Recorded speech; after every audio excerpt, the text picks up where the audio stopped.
The Metal Saga era of Beyblade had the franchise really come back swinging with all new ways to build upon what came before with the original generation of the spinning top toys. Recently, we started taking a deep dive into Beyblade's Metal Saga, starting with how it came to be and the first season of the anime associated with it, that being Metal Fusion. Today, we are going to continue on our journey throughout the Metal Saga of Beyblade by going through the second season of the series, and therefore everything associated with it. While the series is split into parts, each of these parts can be watched standalone, so without further ado, welcome to part 2 of the Metal Saga retrospective, Metal Masters.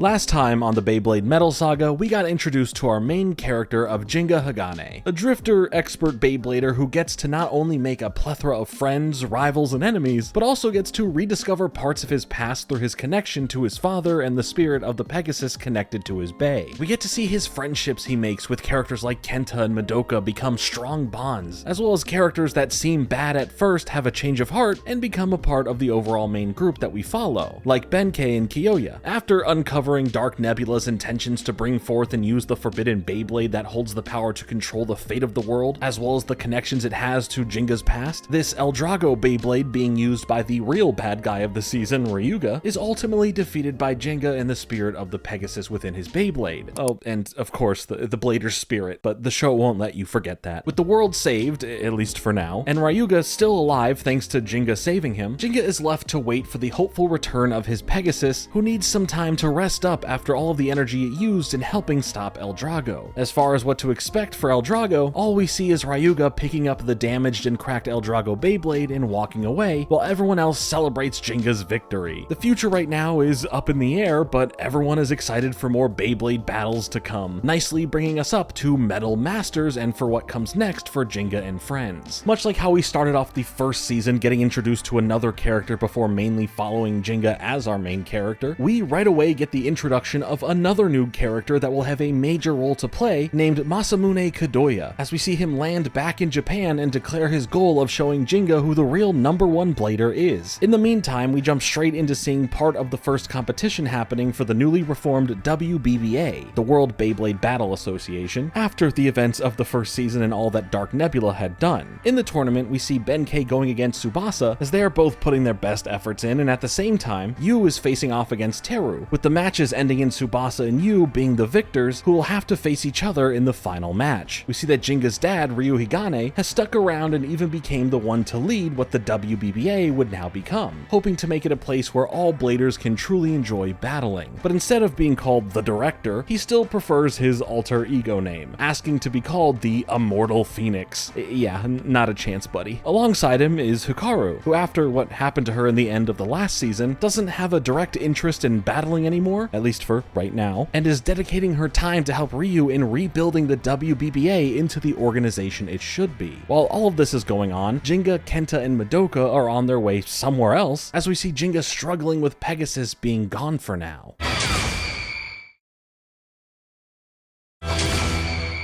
While on this journey, we get this flashback to give us some context where Jinga and his father speak about how Pegasus was once crafted, and that before the Pegasus Bay was the one that came to be the one we would see Jinga use, it was molded after the basis of what is known as the Legendary Bay, and is said to be more powerful than both Pegasus and Eldrago. But with this great power being something that no one could control, it was sealed away, but Jinga's dad believes that his son could potentially control that power, which has now set Jinga on this mission to wherever he is going to acquire it and get back into the sport better than ever, and probably help save the world or something if that needs to be a thing again. It probably will, just a hunch. Back at the tournament, we see the final match taking place, but in the middle of it, another Bay comes out of nowhere, with Masamune entering in saying that he's the best blader in the world. So that means he should just be allowed to enter into this match to see who the champion really is. And they really need better security at these official matches, because this happens either way too frequently or too much crazy stuff just goes goes on here for this to really be a safe and organized event, you know what I'm saying? Tsubasa refuses to battle Masamune due to his lack of manners and just butting in like this, but Yu takes him on. We see his blade, Ray Striker, seemingly dodge from a stationary position, as well as vanish and reappear, allowing it to stop Yu from using his Bei's special move and defeating him pretty quickly. From here, he starts calling out Jinga, saying he's the one he came here to beat, so where is he? Once he's informed that Jinga isn't in this tournament, he's like, yeah, alright then, later. Taking his Bei and dipping out of the arena, as Ryu watches over what happened and comments that it seems an interesting blader has appeared. The place Jinga and the others are going to is actually back to his home village, and once he's there to go and seek this legendary blade, he sees old friends that we met in the first season, like Hyoma and Hoikuto, who help guide him along the treacherous path to find and hopefully acquire this legendary blade, with them claiming that many of bladers have tried but none have been successful. Kenta almost freaking dies here, but at least they make it to this cave where the legendary blade is held. It's not as simple as just grabbing it, as we see that it essentially is a stone fossil stuck within a wall, with no origins of how long it's been stuck here like this. When other Bei attacks don't seem to free it, Jinga resorts to calling it out, saying, is this what a legend does? Just stay here and not do anything? And surprisingly, that kind of worked, as it seemingly speaks out to him, causing him to glow blue once he touches it. It just automatically has this connection to Jinga, unlocking itself from its stone prison once he asks for it to go and come along with him on his Beyblading adventure. This teleports Jinga into the middle of space as the spirit of Pegasus comes flying towards him for the two of them to finally reunite, even though it's been like a total of like an episode if you really think about it. The legendary Beyblade, now removed from the stone, gets held up by Jinga, shooting a powerful beam of energy into space and connecting with the constellation. And just as quick as Jinga had to say goodbye to Pegasus at the end of the last season, he's now back this season in a more powerful Beyblade than ever before, being dubbed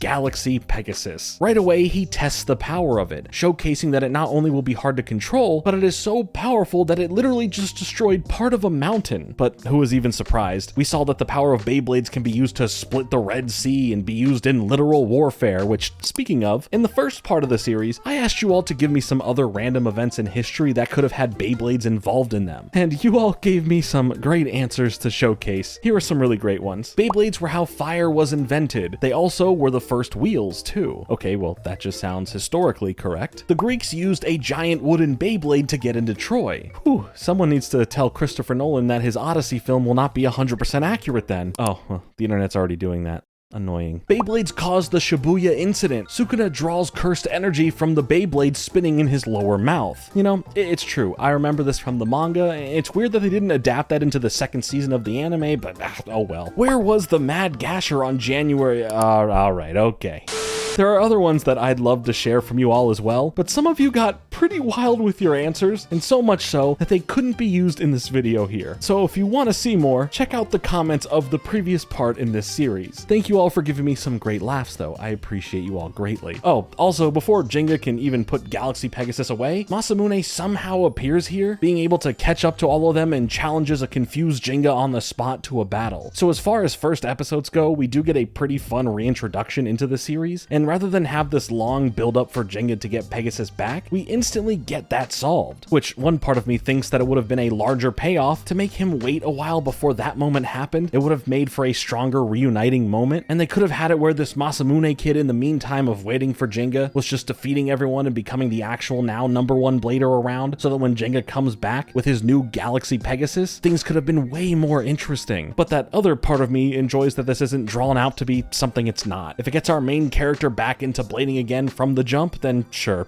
I'm in. Masamune claims to be the strongest blader around. Jinga and the others have never heard of him and aren't taking him seriously, but he claims that if he were in the tournament from the previous season to see who the strongest blader was, that he would have won. Jinga ends up accepting Masamune's challenge, saying he's been waiting to use his new Galaxy Pegasus Beyblade ever since he got it, which was literally like a few moments ago. During the battle, Pegasus proves to be way too powerful for Jinga to properly control now. Despite winning, he doesn't think it's fair to call it that. If a blader doesn't have control over their Bei, they won't be able to use them in a battle because who knows what could happen. Jinga now has a journey of learning how to properly control Galaxy Pegasus in the same ways he and his last version of Pegasus worked so well together. Masamune claims that he will one day defeat Jinga, and this only makes him more fired up to face off against him. This then has him essentially following Jinga and trying to get them to have another battle again, but we also notice that some shadowy figure is watching over this happen. Why?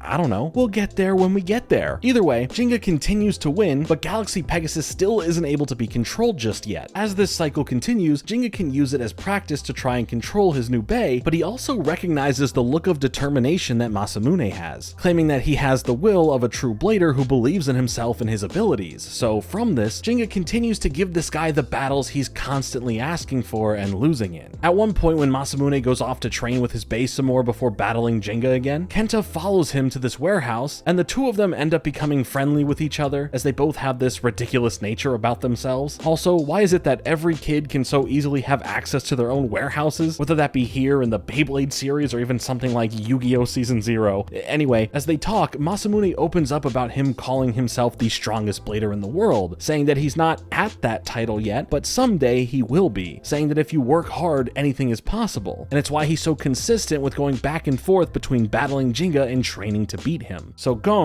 Masamune, look, I'm sorry. Sometimes all I see is Gon when I look at him. Anyway, Masamune was training to be faster to avoid Pegasus's attacks, showing this off in their next battle that they have. He spent time from each battle to understand the moves and movements of Pegasus so that he can make sure his Ray Striker can come out on top, leading to him scoring his first victory against Jinga. He tries giving Jinga this whole speech about a blader and his Bey needing to work together as a team in order to truly win, but like, duh, he knows that. Heck, we all should know that at this point. Hello, are we watching the same show here? But Jinga takes this as if he needed to hear it to now understand what he needs to do, so whatever, you do you, Jinga. Let's relearn the same things that we learned before. Jinga takes this as him not taking the time to understand his new Bey and truly understand the spirit of Pegasus, and somehow from this he connects with the spirit and his power levels are off the charts, literally. This test of power creates a massive blue explosion, and now he's basically mastered the use of this new Pegasus Beyblade. Alright then, sure, we're only 2 episodes into this new season, and Jinga has his Pegasus back, now stronger than ever, and has apparently, allegedly, already mastered using it. Jinga and Masamune get into an argument going back and forth about who's the better blader, all while that mysterious person still watches them from a distance. And, they're kind of just out there in the open, so I don't know how none of them here are seeing them. Preparations for the World Championships are already happening, with matches going on all over the world to determine the representatives from each country that will be in the main competition. For Japan, we see the top 20 bladers, where we see a lot of familiar faces and some new ones, with Jinga being ranked in first place. And now to catch back up with Jinga, he ends up getting given a letter from a random girl telling him to show up in Chinatown, and rather than be worried, they're all just hoping to get treated to some nice Chinese food, which they will be. But aside from that, they all quickly find out that this was a challenge set up by some of the members of the officially qualified Chinese team, Wang Huzhong, with the girl delivering the letter in the first place being a member of the team named Meimei. But she's not a challenger here. Instead, it's Chiyun Li, the person that was spying on them in the previous episode, as he wants to face off against Jinga. He knocks down this massive gong and turns the backside of it into the Beyblade arena for their match. His Beyblade is called Thermal Lacerta, as he points out that it's representing the lizard constellation. Interesting.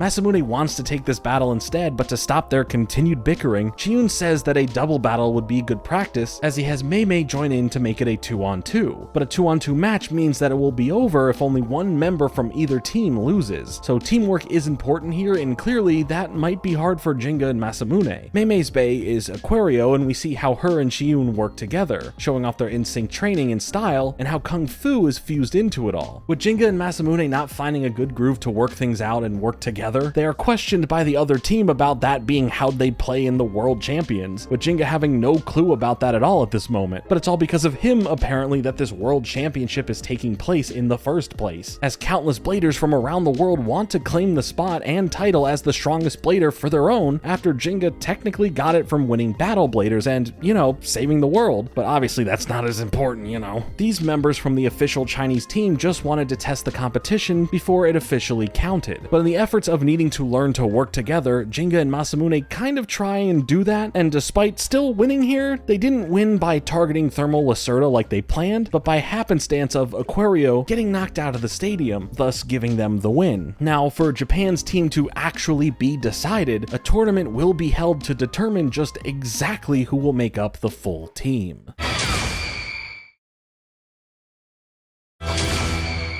With the stage to get into the finals for the tournament set, every blader is out trying to get the most points they can in order to get in. We see that the friendship between Yu and Tsubasa has become something that's pretty close between them, with both of them aiming to see one another in the finals, with Yu mainly looking forward to finding a chance to face Masamune again when he was defeated by him when he interrupted Yu's previous match. When Jinga's all excited to get into some battles to make it to the finals, he finds out that he's already been chosen, which freaks him out, but when confronting his dad about this, his father explains that since he won Battle Bladers, it just makes sense that he would get a spot on the team to represent Japan. Jinga's sad because he just wants to participate in the tournament. He lives for this stuff and he just has to sit back and watch everyone else have matches instead. I do like that we get to see so many bladers from the previous season get a little time to get mentioned, or at least shown off battling here, but in the end, 4 bladers make it to the qualifying round, with them being Yu, Masamune, Tsubasa, and in first place with the most points earned, Kyoya. Between them, it's just figuring out who is going to make it officially onto the team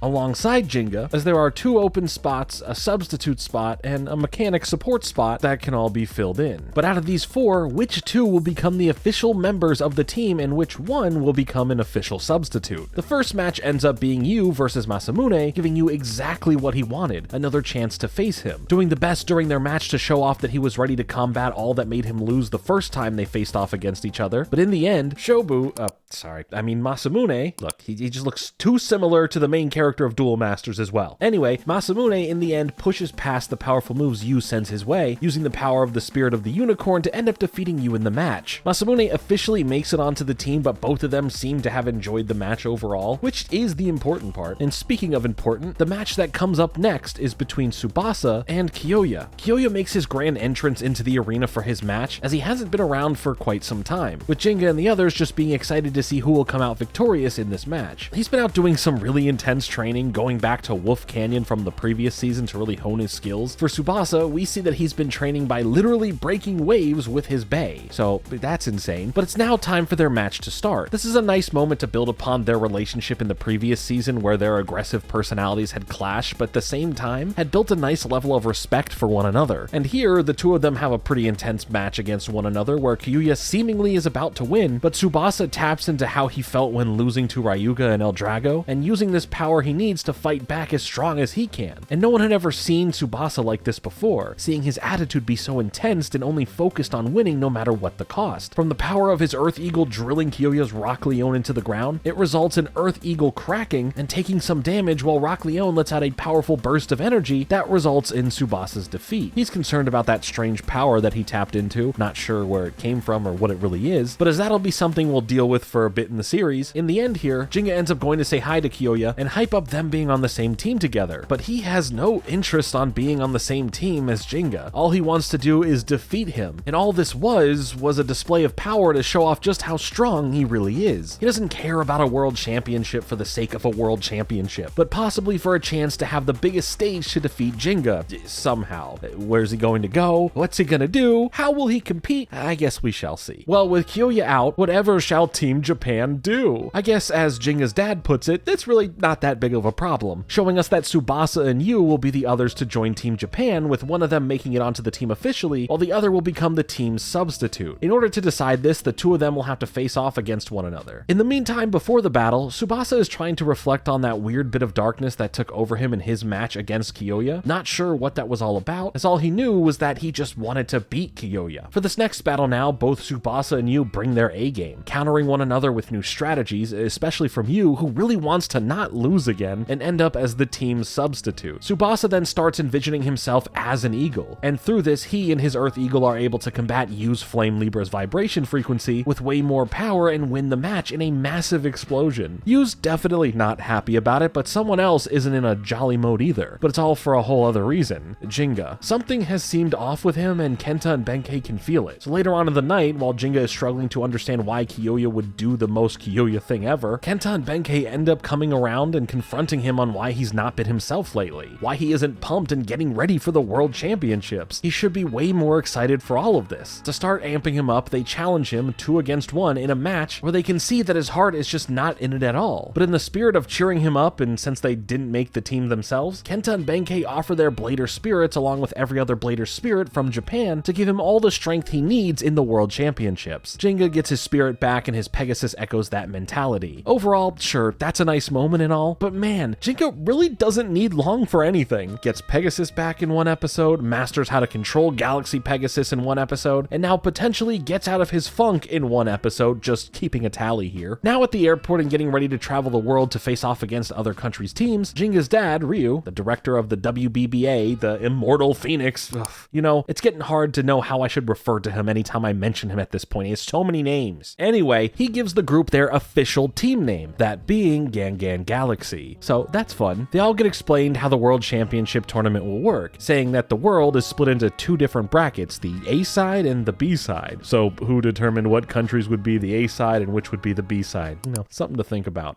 I don't even know what that means. Once both brackets have a winning country's team, those 2 teams will face off in the championship match. For Team Gangan Galaxy here, their first opponent will be Team Wang Huzhong from China, who they have a tad bit of history with. They take off on their flight and get a send-off from all of the local Bladers to make sure that they can feel their Blader spirits going with them. Then we see them literally flying under a rainbow to make this ultra cheery moment all the more cheery. Hooray. The group arrives in China and are in awe of everything around as they try and figure out what to do in the days leading up to their battle against Wang Huzhong. Instead of goofing off and having fun, Madoka suggests that they take this time to really understand their opponents and collect information on them. This all still turns into them doing everything touristy that you can think of, but eventually Madoka gets them back on track to what they need to be focused on. They end up hearing some Beyblade commotion going on and find Mei defending some younger kids who had their Beyblades taken by a group of punks, and Mei ends up showing off her training by defeating the bullies and getting the other kids' bays back, with Jenga noting that she's this strong and she's only the sub for her team. They let it slip that they want to see how they are training, but rather than being told no, she invites them all to come see how intense it is, but warns them that it may hurt their confidence as we see them train at a temple deep in the mountains that has been around for over 4,000 years, and all the best bladers in China come here to hone their skills. They are all definitely a bit frazzled at seeing this. It's intense to see how tough this team might be, but now they get to meet Deshayan Wang, the team leader of Wang Huzhong, as he all at once takes out all these Beyblades that were sent after him for training. We don't get to meet the team's other member just yet, and they're kind of weird about it and brush past it for now, but to really see if Jinga, and by extension Masamune, can handle some of this level of training, they put them to the test. Both of them are able to do decent enough through the trials that they faced, but Deshayan is really only interested in focusing on Jinga, being impressed on how well he has done, but wants to give him a real challenge by facing him in a battle right then and there, since Jinga didn't end up having to compete to get a spot on the team, let alone be, you know, the leader of it. So now the 2 of them get into a battle with Deshayan sending out his Rock Zarafa Bay as he tries testing Jinga to see what his real power truly is. But Star Raptor here, Masamune, decides to interfere when he figures out what's going on, sending in his Bay to stop both moves from colliding. Naturally, Jinga's really pissed off about this, but Masamune plays it off as if he just wanted to, you know, get in the battle as well, while Deshayan seems like he got what he wanted from the battle and ends it for now. Later, when leaving, Masamune confronts Jinga, thinking that he was being careless for nearly showing the opponent his special move before their actual match, which would have been the complete opposite of trying to get intel on them. Masamune thought it was weird in how overly friendly and complimentative Deshayan was being towards Jinga, claiming it could have all been in the efforts of getting Jinga to feel more laid back, get into the battle, and reveal his special moves. Either way, Jinga's just excited to face some strong opponents here soon and gets pumped up for what's to come. During some more downtime, we end up getting some of the official rules for the matches in the World Championships explained, with there being 3 matches set up, each being a one-on-one, and each player in the main part of the team can compete in any order under the positions, the advanced guard, the second in command, and the commander, and whichever team gets 2 wins first will be the overall winner. Losing cannot be an option, as once you lose the overall match, your team is out of the World Championships. Team Gangan Galaxy argues over who is going to get what official title, and how to navigate who would go out and in what order to combat whatever strategy the other team would have. Anyway, while they're all still trying to figure this out, Jinga and Madoka try to head back to the other team's temple to learn who their other main player is, as they reveal that he's not a part of the temple or the training that takes place there. Masamune ends up being the one to accidentally figure out who this third member of Wang Huzhong is as he stumbles across a local battling spot. There he meets Chao Xin, who is more interested in the fame and success that being a self-proclaimed best blader out there can bring, as he hangs out with a group of women who all want to be with him and a group of kids who cheer him on and look up to him. Masamune tries to get him to battle, but like I said, he's not interested. Unless it was cool and his opponent was cool, which he doesn't think Masamune or the others on the team could be all that cool to face off against. That is, until Deshian shows up and starts telling Chao Xin what he is going to do, and that's to face off against Masamune right now. He reluctantly says fine to doing that, but claims that if he wins, he wants to sit out of having to battle in the championships. Back with Jinga and Madoka, they find out that none of his other teammates know how strong Chao Xin really is, thanks to him never showing off his real skills or wanting to put in the effort in general to prove it. All he did was defeat Mei Mei, which landed him a spot on the Chinese team over her. Masamune and Chao Xin get into a fun battle on the Great Wall of China, with them even running along the edges of the wall as their bays keep up and clash with one another. And while we've seen Kung Fu be used in the other members of Wang Huzhong's training and techniques, Chao Xin uses Tai Chi. Chao Xin is more of a careless goofball who doesn't take the sport of Beyblading all that serious, but he enjoys being flashy with it, which upsets Masamune, who takes it a lot more seriously. This causes Masamune to nearly get the upper hand, but from his attack, part of the wall collapses, knocking him off of it and stopping his Ray Striker from continuing, while Chao Xin wins on that technicality. Deshian tells him that he only won because he got lucky, and that he still needs to actually go and train hard before the actual tournament match in a couple days. Later on, Team Gang Gang Galaxy get the information regarding the order that Wang Huzhong submitted for their battle, with Chao Xin being the first to battle as the advanced guard, leaving a message taunting Masamune for another battle, so he quickly drops any arguing of positions here that he may have had earlier and claims that he'll be the advanced guard with no objection. Masamune heads out to a valley to train in order to be ready for his rematch with Chao Xin, but in the middle of this, he ends up coming across a little old man who starts trying to train him in new ways, specifically learning to focus all of his power into one point, spending this whole day and night leading up to the tournament trying to master what he's being taught. It's like we get a whole Karate Kid training montage and growth arc in just like 2 minutes. It's not a bad deal. At the same time as all of this, Chao Xin is struggling with whether he really needs to take things seriously or not. But regardless, now it's time for the big match between both teams for the World Championships. For the first battle here, Masamune and Chao Xin take the stage, with both of them having a need to really show off their abilities. Chao Xin ended up changing his Virgo Bay's fusion wheel, making it Poison Virgo now, and surprising Masamune because he wasn't expecting such a change-up. For me, and this was funny in their previous battle, I just find it funny to see the spirits fighting here, and it's because it's between a horse and a woman. Chao Xin had been playing too carelessly, allowing Masamune to focus his power into one point and start winning against him, with it causing Chao Xin to start locking in for once, but in the end, Masamune was able to take the victory here. But it's all good though for Chao Xin. His fans all love him and still support him no matter what, so he's feeling fine after losing. This all leaves Team Gang Gang Galaxy with one win and just needing one more to move on in the World Championships.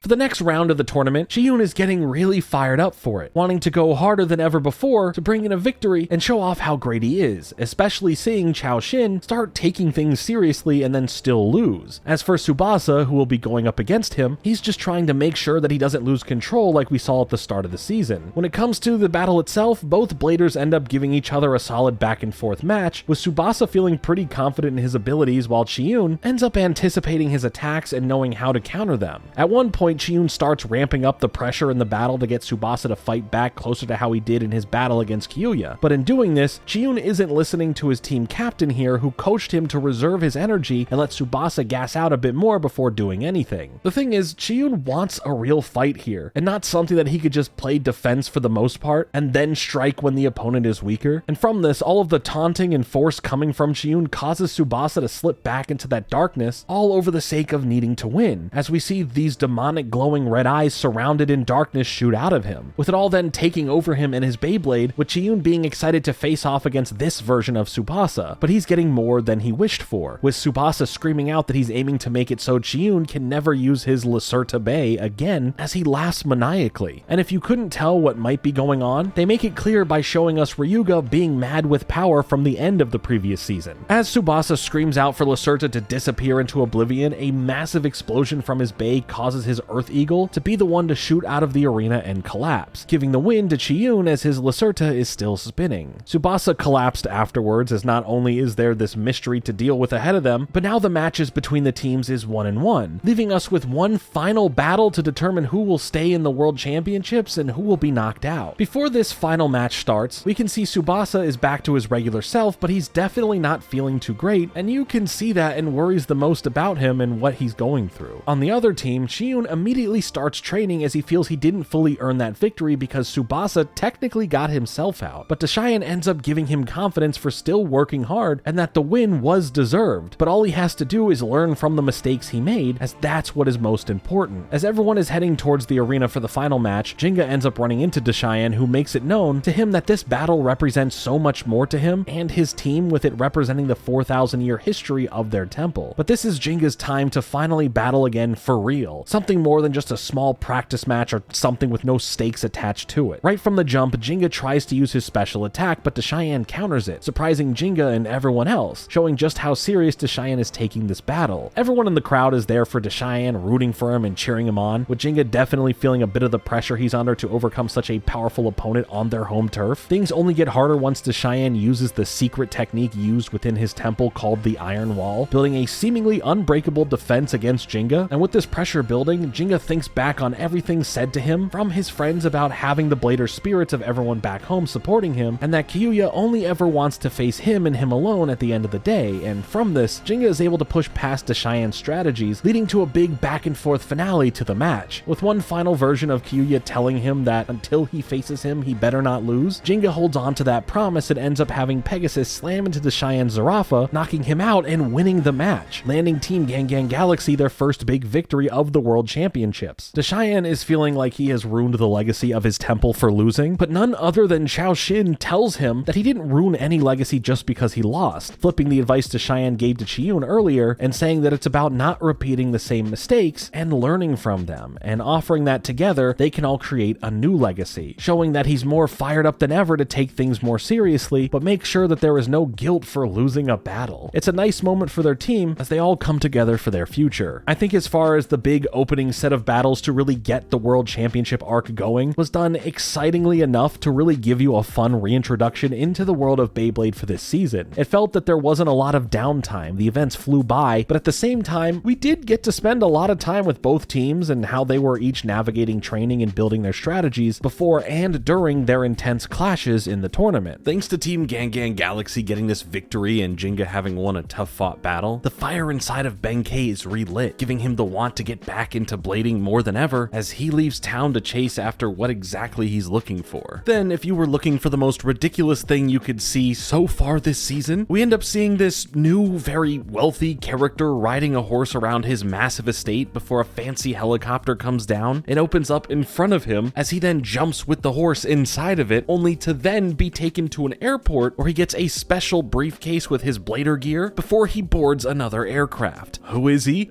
We don't know yet. Does he have aura that is unmatched by any other character? Well, with that type of entrance into the series, maybe. Anyway, for now we head back to catch up with Jinga and the others as they head off to the Middle East to see the match between Team Excalibur and Team Desert Blaze, which will be going on there, and they want to use this time to watch and study both teams in order to be ready for whichever team they will eventually be facing in their A bracket. Once there, they go and see members from Desert Blaze training as they get impressed by two of the team's members both using the same Bay Rock Crow, and adding on to that, how they worked in tandem with it to create a really flashy and powerful attack. Once they all meet for the first time, we are introduced to their team leader, Gasser, along with the other two members, Carte and Zidane. They all seem really nice, and they all look forward to facing off against one another one day. What a nice, kind, down-to-earth introduction between the both of them. You'll love to see it. Later in the day, Jinga and the others end up seeing a limo pull up to a venue near them with a red carpet rolled out for whoever exits the vehicle, with that being the rich person we saw at the start of the episode. As here, he just walks past the others, and they have no clue who he is either, so there's no real interaction. It's all good, I guess. But unbeknownst to them, he did see them, muttering to himself that it may have been worthwhile coming here after all. But now for the main event, the battles between both teams for the World Championships is about to begin, as the announcer introduces the teams as we see that this random dude we've been seeing is a part of Team Excalibur, and in fact is the only representative from his team to show up. His name is Julian Konzern, and it should be everyone everyone's concern that he's going to face Desert Blaze by himself. You see what I did there? You know, concern and then concern, whatever. All Desert Blaze would have to do is to defeat Julian once to move on, as they send out Gasser first to face him. While he's ready with his Storm Northern Cross, Julian shows off his bay with it being called Gravity Destroyer.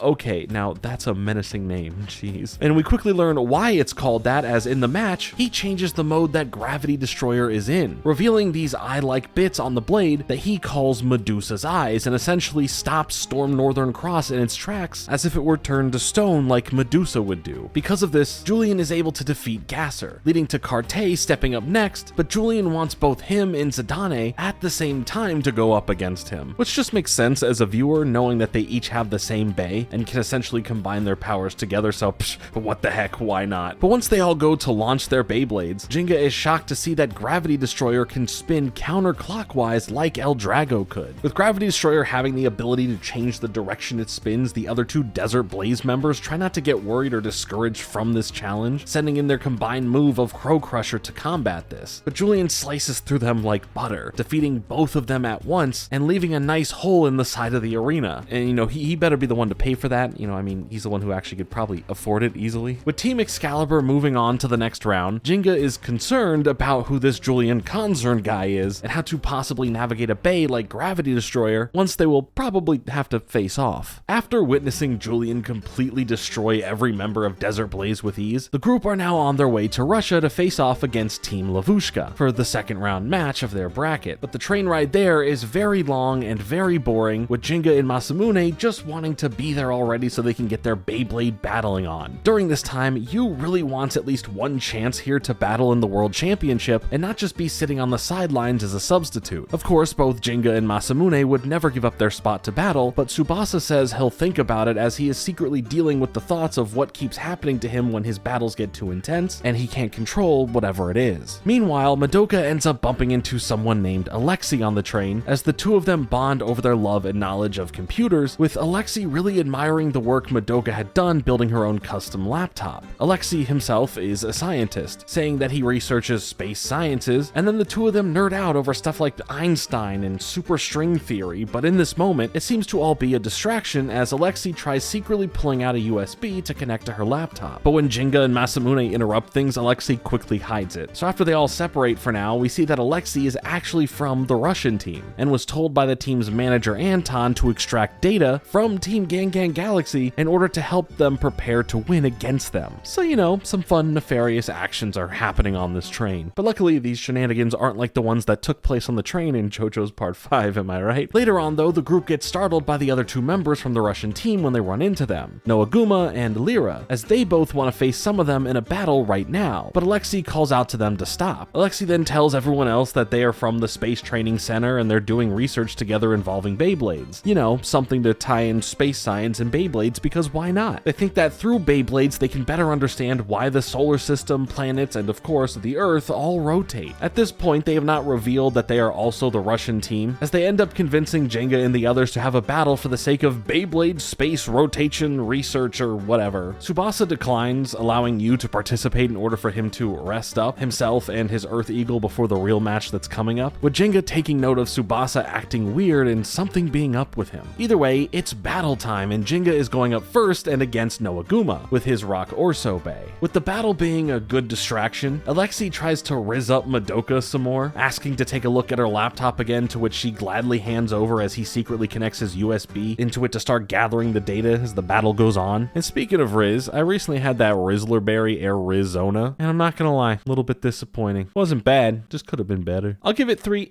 size booms. Boom. Boom. Kaboom. Jinga easily wins his match, as Masamune then faces off against Lyra and her Rock Scorpio. Alexei keeps Madoka distracted by spitting out more nerdy stuff that makes her really be into him, as he waits for his USB to be done gathering data. Once it is done, Masamune ends up winning his match easily as well, causing Alexei to now face Yu, to which Alexei loses instantly on purpose because they got what they came here for. Yu is pretty mad because all he wanted to do was battle, and that was a lame few second long battle. Alexei and the rest of his team leave and bring the data delegated to their manager who looks over it all and claims that the one they really need to worry about is Jinga, so he's going to figure out a way to make sure that he is not going to be playing in the upcoming World Championship match. We do get to see that Alexi and the other members aren't necessarily bad people, as they all know it's wrong to do what they're doing, but they have a dream that they are fighting for to come true, and that's to go to space. And by winning the World Championships by any means necessary, it somehow correlates to that. I'm sure it'll make sense momentarily. It's probably a budget thing. And speaking of budgets, let's talk about my sponsor, which of course is GamerSupps. You know them, you love them, GamerSupps. If you don't know, you can get GamerSupps right now by using the link down below and my code FRINGE for 10% off your order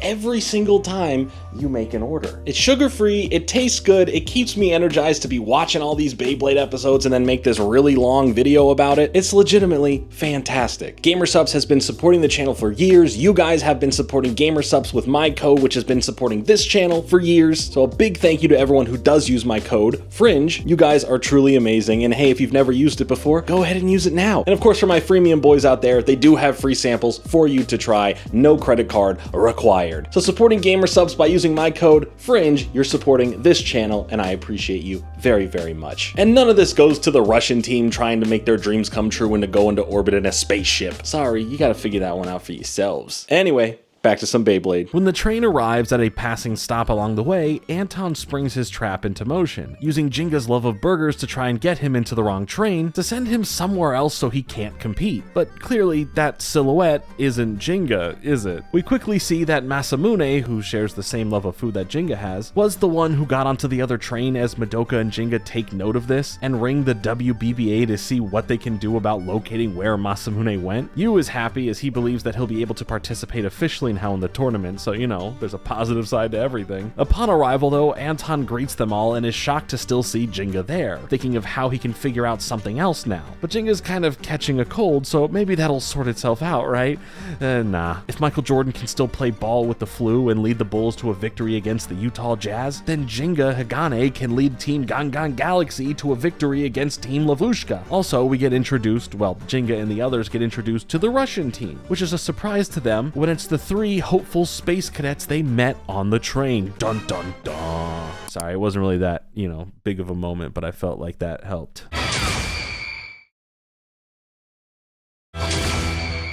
Before getting into any battling, the group gets time to hang out and enjoy the hospitality of the Russian team as they eat food, get shown around the research facility, and even get to see the spaceship that Alexi and his team dream of riding in and heading to space, all while Masamune finds himself in the middle of nowhere and trying to make sense of what happened and where he is. Unfortunately, we find out that because of the economy, there is no real budget anymore to afford to send this rocket up into space with them in it, and that's why winning the World Championship means so much to them, as it could lead to some financial benefactor or sponsors coming around to support them and fund their work to continue on. Wow, it's like I just said that. Later on, when it comes to the actual tournament match, Anton is forcing the members of the Russian team to battle in an order that they all don't agree with, leading to the first match to be Jinga going up against Noaguma again. The announcer states that for the first round match, that there needs to be a total complete defeat in order to win. No stadium outs will count as a defeat, as the arena turns the stadium into a cage match, with the cage match specifically being in play because Anton knew that it can prevent Jinga from activating his signature move, so it makes this match a bit more difficult for Jinga to now navigate. Jinga claims that he'll break free from this cage, but when charging things up to burst through it, Anton hits a button and turns the cage into an electric fence, stopping Pegasus from soaring through it. After suffering a barrage of attacks from Noaguma, Jinga ends up using the force of Rock Orso's attack to get hit harder into the top of the cage, pushing past the shock factor of it all and finally able to break free, allowing for Pegasus to come back down with its signature attack to defeat Noaguma and take a victory for the first round of the match. While all of this was going on, Masamune ended up finding himself at a random military base somewhere as he meets some soldiers who are watching the news who is reporting on Masamune's missing status. So in order to help him, one of the guys takes him in a fighter jet to make it back to the rest of his team at the arena. Well, most of the way back. He gets ejected out of the fighter jet and told to catch a train the rest of the way there. They had to do this just because of international border crossing and military yeah, you know, something like that. And it would be such a shame if Jinga number 2 didn't make it back. And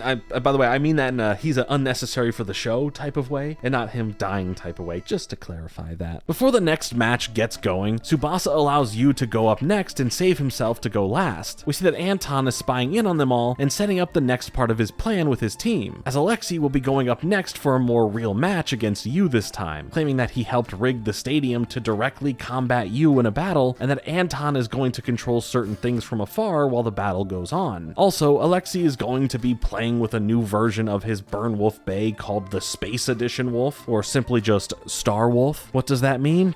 No clue, but I'm sure we'll quickly find out. Once the battle gets going, Yu is surprised that his attacks for some reason aren't working on Alexei's bay, as his Space Edition Wolf then starts floating like there isn't any gravity, as Alexei taunts Yu, causing Yu to get angrier and try to attack recklessly, but still missing every attempt it takes because Alexei is having his floating bay dodge them all. Yu can't quite seem to figure out what's really going on here, not with Alexei's floating bay and not with his special attacks not working. Underneath the stadium is Anton doing something to make everything happen in the actual arena, but he gets a surprise visitor once Masamune ends up stumbling upon him as he was just trying to rush and find his way into the stadium and found himself underneath the arena instead. Now, Madoka ends up figuring out that something's off, using her smarts to trace strong wave energy coming from the stadium, with Yu now calling him out as a cheat, and all of it is explained back down below with Anton and Masamune, as Anton mentions how they made this possible thanks to Alexei's genius brain, and how it stops Yu from using his attacks while Space Wolf Coast to Coast Edition is able to float. Masamune then gets into battle with Anton over this, giving him his battle after all, while above in the stadium, Jinga helps Yu get focused and to try and find a way out of this, telling him from the day they originally met, he knew that Yu was a Bay genius, and if anyone can figure out a way to combat what Alexei has set up, then it's him. Yu then introduces Alexei to the Bay Spirit, using his smarts to attack the stadium itself to start messing with the waves keeping Alexei's Bay in the air, and when the opportunity presents itself, Yu is able to attack and defeat Alexei, giving the second round win and overall match win to Team Gangan Galaxy. At the same time, Masamune ends up defeating Anton, shooting him back into the computer setup, controlling things down below and blowing it all up. Masamune then storms into the arena to announce what he found out and that he's prepared to battle, but you know, it's all over, and they already figured out what's happening. Even though the Russian team lost, they end up getting a message about returning back to the Space Training Center because they received a sponsor over the genius work of the Space Edition system that Alexei put together, saving their dreams of eventually going to space. At the end of the day, there are no hard feelings between both sides. Jinga and the others know why Alexei and the others did what Anton had them do in the first place, but hey, Anton was officially fired, so that's good at least. And man, how many managers with bad intentions will Beyblade as a franchise have, am I right? But after this win, the whole gang ends up in Greece, as they want to try and participate in a special event taking place called the Festival of Warriors, where bladers from all over Europe come to show off their skills. In this time, they are thinking about the matches that they just saw with Julian, and have caution in seeing the remaining members from Team Excalibur, as the other members would have to be incredible bladers on a similar level if they are the best of the best who represent Europe in the World Championship. Madoka is more interested in enjoying what Greece has to offer, like nice weather and nice beaches, but eventually when they get to the location of where this event is taking place, they are stopped and denied entry from not just participating in the event, but also from even entering the building to watch it, as the Festival of Warriors is only for the best bladers from the nations that make up the European Union. After finding this out, this character named Wales comes out, introducing himself as the representative for England, and they recognize him as earlier when they were out to eat and picking out, they saw a commotion going on where some guy was getting in Wales' face while he was eating and demanding a battle from him, to which Wales agrees and literally defeats this guy within 3 seconds. Wales is, well, he's not the nicest of guys. He basically tells them all to beat it, but to cool things down, this other person comes out, the representative of France, Sophie, who once again, the group saw earlier when at the beach, as after saying that she's an archaeologist, she then showed off her Beyblade skills, which literally split the sea open, much like we saw Moses do in the previous season, as then the ruins of a ship are revealed underneath the waters. Anyway, she's a bit nicer in explaining that this is more of a sacred event, and that it isn't open to outsiders, but of course, after getting turned away, the Three Stooges of troublemakers here decide that they should find another way to sneak in to watch, and yeah, this can't be a great idea. And honestly, when you really think about it, we actually have like 3 Jingas here. Between him, Masamune, and Yu, they all love to go crazy over stuffing their faces with food. They're all pretty loud, and mostly all they care about or focus on is blading, even if it means not following rules. As they are spying, they quickly get caught and try to plead for battles with them because they feel that they are warriors as well, so they should get a chance to do some battles, even if this, once again, is literally an event specifically held for those.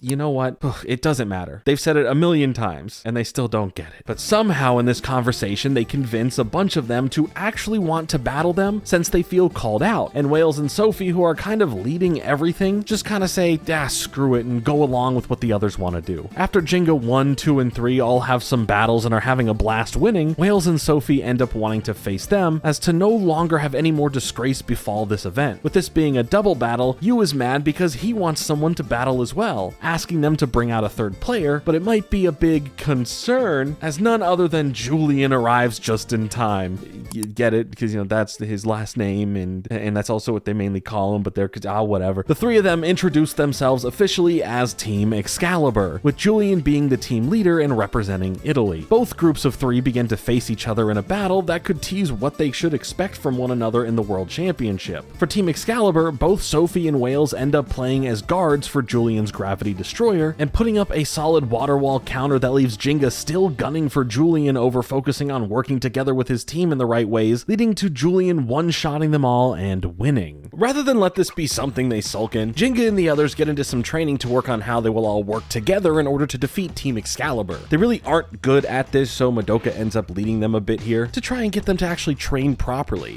That is, until they all get worse and worse, leading to Madoka not being able to take their arguing anymore and storming off claiming that she is going to get the team officially disbanded. They try and go and apologize to her to get things fixed, but with her not wanting to see them for now, they just end up getting distracted with Team Wang Huzhong, who heard about them losing whatever that just was and wanting to come now encourage them to be their best, because if they were able to face each other again, they want them at their best. And by face off again, I don't mean in just a fun little side thing, I mean officially in the World Championships, as they tell Jenga and the others about the wildcard matches going on for a team that lost early on to get a chance to re-enter into the tournament officially. And Team Wang Huzhong is on their way to getting themselves back in, it seems. When learning about Madoka though, Chao Xin takes matters into his own hands, using his charm that he has with women to speak with Madoka, hear her out, and acknowledge her annoyances and reassure her for the future of her time here, and hey, just like that, she's all good and ready to get more training going on, alongside this other team's help now too. Very quickly, over the course of like a day or something, they go from awful to great with the training that they are put under, and I always appreciate how fast this series goes through tropes and moments that could be drawn out, although sometimes it feels like we're just going through the same cycles. Like, they need to learn to work together, then they work together. They do something great because of the teamwork, and then it's back to square one about them needing to work together better again. You get what I'm saying? It's not just with this point, it just feels like that in general for character development related growth in the series, last season, this season, and probably the next and beyond. By the ending of the training montage, Wang Huzhong puts them to the final test, split double battles against them, pitting Jinga and Masamune against Dashayan and Chao Xin, and pitting Tsubasa and Yu against Mei Mei and Shiyun. They start off these battles immediately by showing that they may have learned nothing and aren't working together at all, but after some taunting from Wang Huzhong, the Gang Galaxy guys get their stuff together, give a motivational speech about working hard and all that, and from here, they start working as a team more than ever. Everyone from both teams sends in their special moves at the same time, resulting in everyone getting a stadium out loss, so it's a complete tie. Luckily, in the end, both teams are happy they are each giving it their all, and they look forward to hopefully fighting again in the World Championships. And as a little bonus stinger at the end of the episode to tease what's coming, Madoka mentions that their next match is against the winner of the Team Chandora and Team Wildfang match, with Dashayan giving a warning about Wildfang's leader being really powerful, and that they also use a Leon Bay, with Jinga wondering if that could be who he thinks it is, as we cut to see a group of people walking in the desert as they leave us with a tease of it being Kiyoya.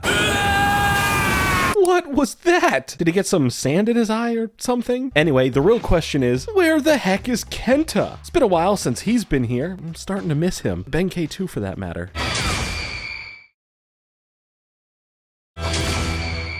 The next episode serves as a bit of a look into where Kiyoya went off to and what he's been doing since the start of this season. We see him just out in the middle of Africa somewhere, dragging a coffin full of rocks with him and defeating other bladers he comes across until he makes it to what he calls Rock City. No, Taiga, Rock City, not Rack City.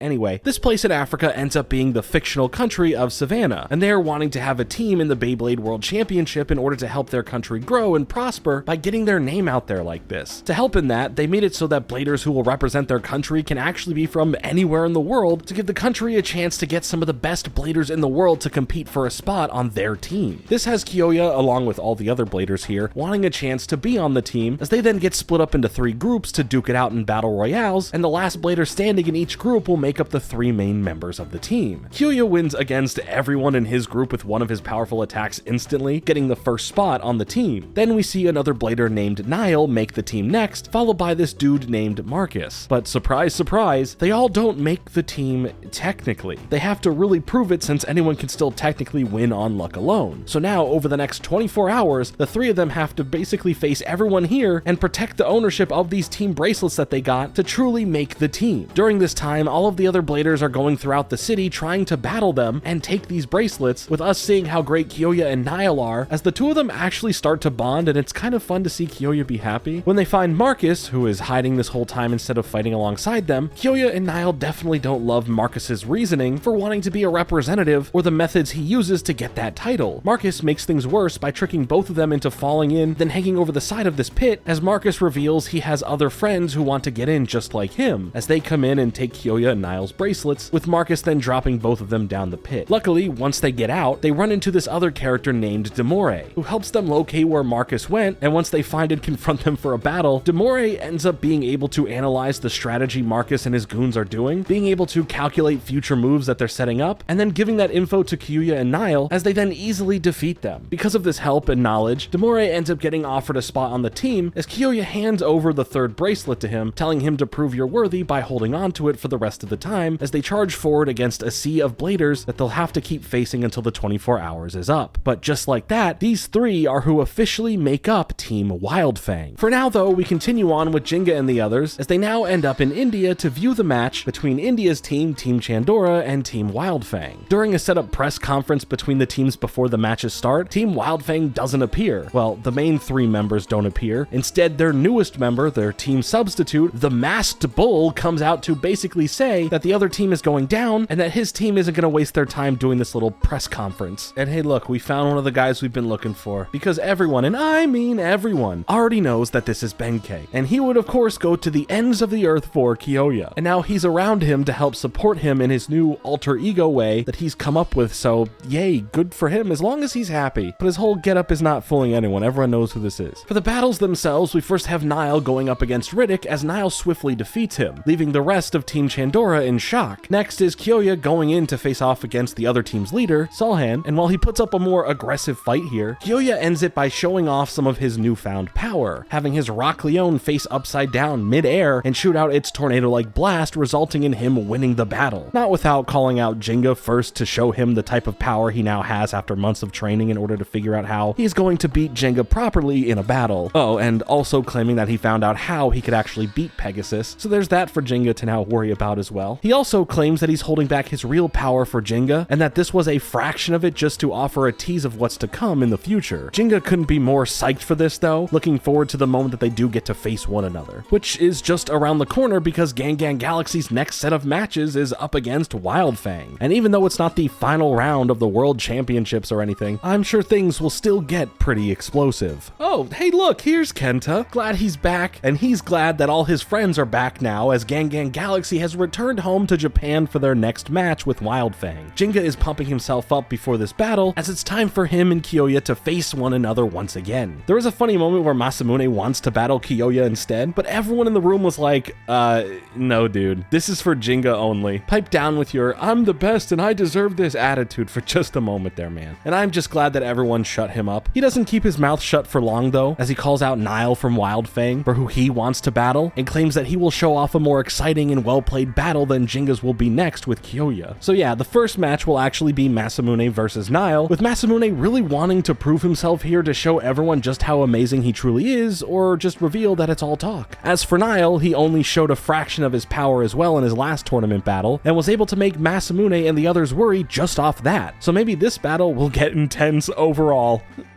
It was okay. It's nothing too special. I like Niall's Horusius Bay. He did some cool stuff with it. And Masamune loses. And hey, that moment at least was pretty brutal. We see his unicorn bay spirit get its horn broken off, and then he gets blown up. Kaboom. I will say that I liked when Jinga tries to amp up Masamune when he's feeling nearly defeated in the battle, telling him that this isn't the attitude of the #1 blader, playing into Masamune's grand delusions of being that, as it all helped him refocus for the rest of the battle. Masamune is definitely feeling a bit broken from losing, with Niall laying it in that those who count themselves as the #1 of something before truly earning it are doomed to fail, leaving us at a bad start for Gang Galaxy in this World Championship match. Not for Wildfang though. They're up and they're feeling good about it all. Masamune behind the scenes now is still feeling weird about his loss, constantly saying that he needs to be #1, but like, what about Smitty Werben Jaegerman Jensen? He was #1! Or heck, what about these fellas? But who cares about Masamune's whining? I'm sure he'll get his stuff together, have a mini arc about it for his character growth, and he'll get some cool moments with battles later on or whatever. But what's important now is that it's time for the match between Jinga and Kyoya. They build this battle up as epically as they could, and it starts out with both of them going at each other intensely, as Kyoya is having a blast with it all, enjoying this battle for all it's worth. I mean, it's kind of like, you know, the whole reason he did all of this in the first place. And when it seems like Jinga is taking the lead here significantly, Kyoya is able to stop him from using his special attack by showing off his new and even more powerful Lion Gale Force Wall, surprising everyone with the real power that Kyoya has been waiting for this match to show off. We see a flashback to not long after Team Wildfang came together, as Kyoya was brought to the Valley of the Storms where multiple tornadoes are around. In the most Beyblade fashion possible, Kyoya needs to master the tornado, and yes, that means he literally gets sucked up into a tornado and is able to make it disappear thanks to his bay, but in general, he trained here until he could master it, and now he's trying to show that all off. And show off he does. He uses one special ability after another, essentially chaining them together, pulling off his new reversed wind strike move to shoot Pegasus down from above, thus also creating a backspin of wind that can affect Pegasus to try and slow down its rotation after it survived the initial force of the attack. In the end, both of them attack with as much strength as they could, resulting in a huge blast that leaves both of them nearly knocked out and both of their bays still barely spinning. They use what energy that they have left to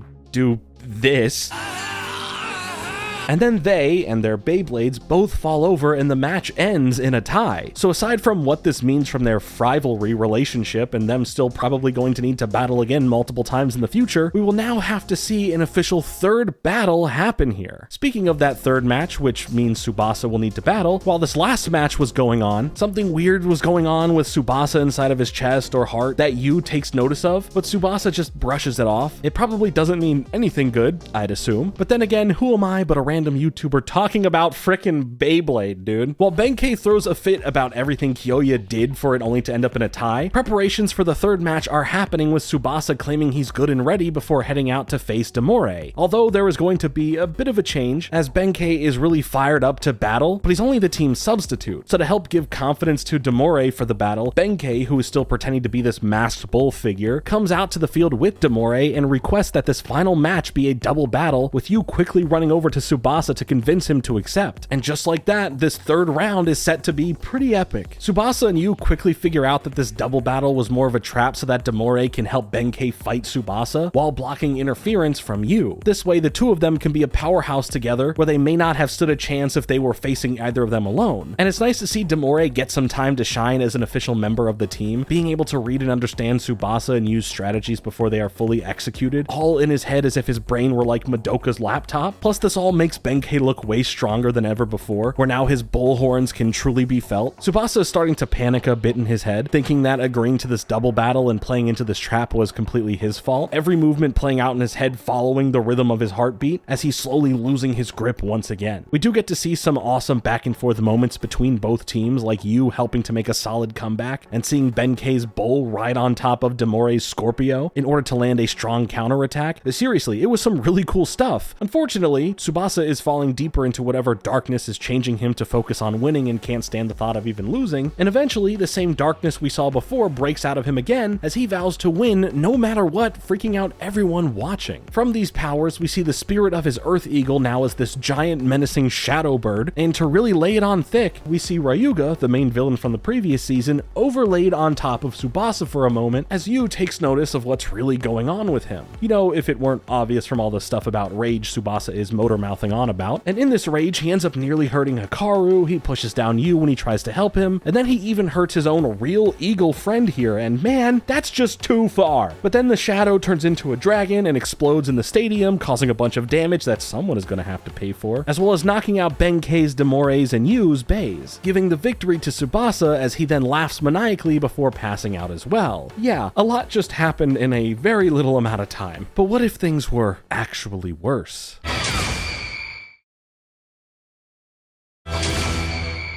Oh no, the skies are a different color, the darkness is back, everything's on fire, Yu's about to get murked by Tsubasa's eagle, but it's all just a nightmare Yu was having from being knocked unconscious after what just happened. But more importantly than Tsubasa also being injured and now in the hospital being looked at, is the sanctity of the World Championships, of course, with the Immortal Phoenix not allowing any special treatment for either team to have time to recover. There needs to be a fourth battle to decide which team will move on in the tournament. Hikaru lets the teams know about this and says it's going to be a team battle, and that they need to figure out who is participating by the time the match starts the next day. Kiyoya is happy about this because these fights have been hard. He expected nothing less. Plus now he gets to battle Jinga one more time, and that's what it's all been about, really. Throughout the night, as we see both of them training, you can see that they are still really beat up from their match earlier, and can barely do anything without feeling like they are falling apart. The next day, we see that Niall and Benkei try to stop Kiyoya from participating because of his injuries, but he threatens them to not stop him, as he then flexes his bandages off or explodes them off. As for Jinga, Madoka and Kenta are the ones to try and stop him from participating over the same type of injuries. But on top of that, Madoka saw his condition secretly last night when he was training and pulls up data on Pegasus to show that it needs a rest, as well with it being at 85% damage taken, and anything over 90% can mean the worst you could think. She warns him that his career as a blader is on the line right now, and for once he just needs to give something up here. Jinga is like, hey, no can do. And that's because he knows that Kiyoya is out there and waiting for him to show up, and he can't walk away from that, claiming that he and Pegasus are in agreement to go out there no matter what may happen. With that, this final match is another double battle featuring Kiyoya and Niall facing Jinga and Masamune. Jinga and Kiyoya get into it on their own and have issues going beyond their limits, both failing to use their special moves, while Masamune and Niall have a more heated battle. As Niall is pushing hard against him, Masamune is trying to make up for his loss to Niall earlier, not wanting to lose again, and prove that he can help lead Gangan Galaxy to victory. From thinking back to all the teamwork training they did, Masamune gets pumped up for him and Jinga to work together and overcome this tough fight. Once they are in sync, Kiyoya pushes himself to work together with Niall to have him end things off, offering his own Bay as a sacrifice in order for them to win. Jinga at the same time is also pushing his Pegasus very hard, leading to both of them using their remaining strength to aid their teammate to a victory at the risk of themselves and their Bays. When Niall is about to unleash his winning move, his Bay starts breaking, allowing Masamune's Bay to come down and strike the final blow, resulting in his being the only one left spinning while Niall's, Kiyoya's, and Jinga's have come to a stop. Masamune officially has won it for the team, so that Gangan Galaxy is moving on in the World Championships, and it couldn't be a bigger moment for Masamune's ego here. Niall is very apologetic to Kiyoya for not being able to clutch the victory, but he tells him that it's all good, nothing to worry about. He says that he himself is still too weak for this, saying this all while having a much more upbeat tone to his voice. He then tells Jinga that he hopes that he wins the whole World Championships, and says that Jinga will still lose to him next time they face each other, with the two of them offering respect towards one another. It's actually really sweet. With Gangan Galaxy moving on to the A Block finals, things are looking pretty good for them and their chances at winning the whole thing. For now, we find out that Team Wildfang is potentially disbanding overall, with Kiyoya, and along with him Benkei of course, leaving in search of harder and more intense training. We also find out that Team Wang Huzhong made it back into the tournament as the wild card, and is going to be facing Team Excalibur for their big match to see who will face off against Gangan Galaxy. Later on, Tsubasa, after having a nightmare about being chased by the darkness, wakes up in the hospital with everyone visiting him, just happy that he's finally awake. And despite him saying that he's okay, he clearly isn't, as he starts seeing this other version of him that subconsciously is speaking to him about him not being okay, telling him to accept this darker side in, with Tsubasa's heart now hurting more than ever. This leads to Tsubasa grabbing a chair to smash this version of himself he sees in the window, refusing to let this darkness inside, as the others just see Tsubasa acting more and more odd. He then passes back out and is taken in for more tests, with Jinga's dad coming to speak to them all after reviewing footage of what happened in Tsubasa's last battle and realizing what this danger is. Jinga's dad explains that Jinga wasn't the only one to face off against Ryuga in the tournament matches from the previous season, bringing us back to when Tsubasa had a match with him and how El Drago severely hurt him, and for him quote-unquote being sent into the pit of despair, as El Drago's darkness was able to infect Tsubasa and then left inside of him to fester and grow to become something even worse than it is now. Because of this, Jinga's dad makes the call to remove Tsubasa from the team, as the situation can be pretty dangerous if he's allowed to continue to battle. Everyone on the team tries to fight back and keep Tsubasa on the team, with Yu going as far as to quit the team, and as much as he would want to Beyblade it up, he refuses to do so if that means he would have to take Tsubasa's spot, and that's a true ride or die right there. Yu really does care about and look up to Tsubasa, and it's really heartwarming. Thanks to all of them really being bonded together by the Blader spirit, Jinga's dad says that they'll figure out all they can in order to stop the dark power from corrupting Tsubasa, but since they know very little about the dark power, they need to learn more about it, leading to Yu coming up with the idea of seeking out wherever Ryuga went and examine him and El Drago. In the meantime, in France, the battle between Wang Huzhong and Excalibur happened, with Mei Mei and Chao Xin having a double battle against Sophie and Wales, where we see the powers of Sophie and Wales working together end up overpowering and defeat the powers of Mei Mei and Chao Xin working together. And with 2 more battles to go, we get teased with the 4th member of Team Excalibur named Klaus, who is being freaky on the top of the Eiffel Tower. What are you doing up there? After that first match, we end up getting some backstory for Chiyun and Cheyenne, and how Chiyun really became the focused, hard-working, and powerful blader that he is now. It's very sweet and builds this relationship between these 2 characters. It's a nice way to build more about these characters in meaningful ways, giving you actual care for these other side characters that aren't the overall main focus of the story here. Chiyun is going to go up against this new character who we just got teased with, Klaus, who is the representative from Germany for Team Excalibur. And there's nothing to really know about him. He hasn't had a battle before in the tournament, so this won't be an easy match for Chiyun, as Klaus does have a reputation around Europe as being known as the Axe of Destruction, and maybe Chiyun just needs the Axe of Despair equipped to help, huh? But despite the fight that Chiyun gives here, Klaus's Grand Capricorn Bay was just too powerful and ends up defeating him, giving the overall victory to Team Excalibur, for who Gang Gang Galaxy will have to face. Before Chiyun takes things too hard and blames himself for not helping lead their team to a victory, and more importantly for him, help Cheyenne achieve his dreams, Cheyenne comes to him to make sure that he doesn't take the blame, and that they're all just gonna go back to training like they used to. It's bittersweet, and everything at the end of the day is fine, but other things that are going on are more important, like the fact that Tsubasa is now missing from the hospital, as well as we cut to see somewhere underneath a frozen landscape that Ryuga is training with his El Drago Bay against some lava as he receives a surprise visitor, Ioma. With time being limited before Gang Gang Galaxy has to face Excalibur in Italy, Ryu tells them that they need to head out to their match, and in the meantime, they have Hyoma out there looking to make contact with Ryuga. Ryu also reassures them that once they locate Tsubasa, they will send him to get there in time for the match, with Yu fully believing that it will all be okay, and that Tsubasa will be there with them, all for this big match, saying that they all promise to combine their strengths to be the best in the world, and that means Tsubasa won't let them down. He'll be there, somehow. Anyway, it's time to catch up with Excalibur for a bit. Well, mainly Julian, as at one point he is asked by the press about why he is focusing on Beyblading, and if that's something to just make more money for his extremely wealthy family and their businesses. But he mentions that Beyblading is a popular sport that is gaining more and more traction, and because of this, he intends to win the first ever world championships for it, claiming that it will be the greatest achievement and honor an athlete can attain. We see that Julian has accomplished so much and has become the best he can in many fields. It's what his family kinda does, and for him, the only thing left right now for him to conquer and be the best at is Beyblading. But Julian is also doing this because he can use it all for business-related gains after becoming the best out there, and continue to make the concern family name grow and grow into new ventures and horizons that will only bring in more money. God forbid this guy just had a hobby, huh? Later on during the evening, Julian is surprised at his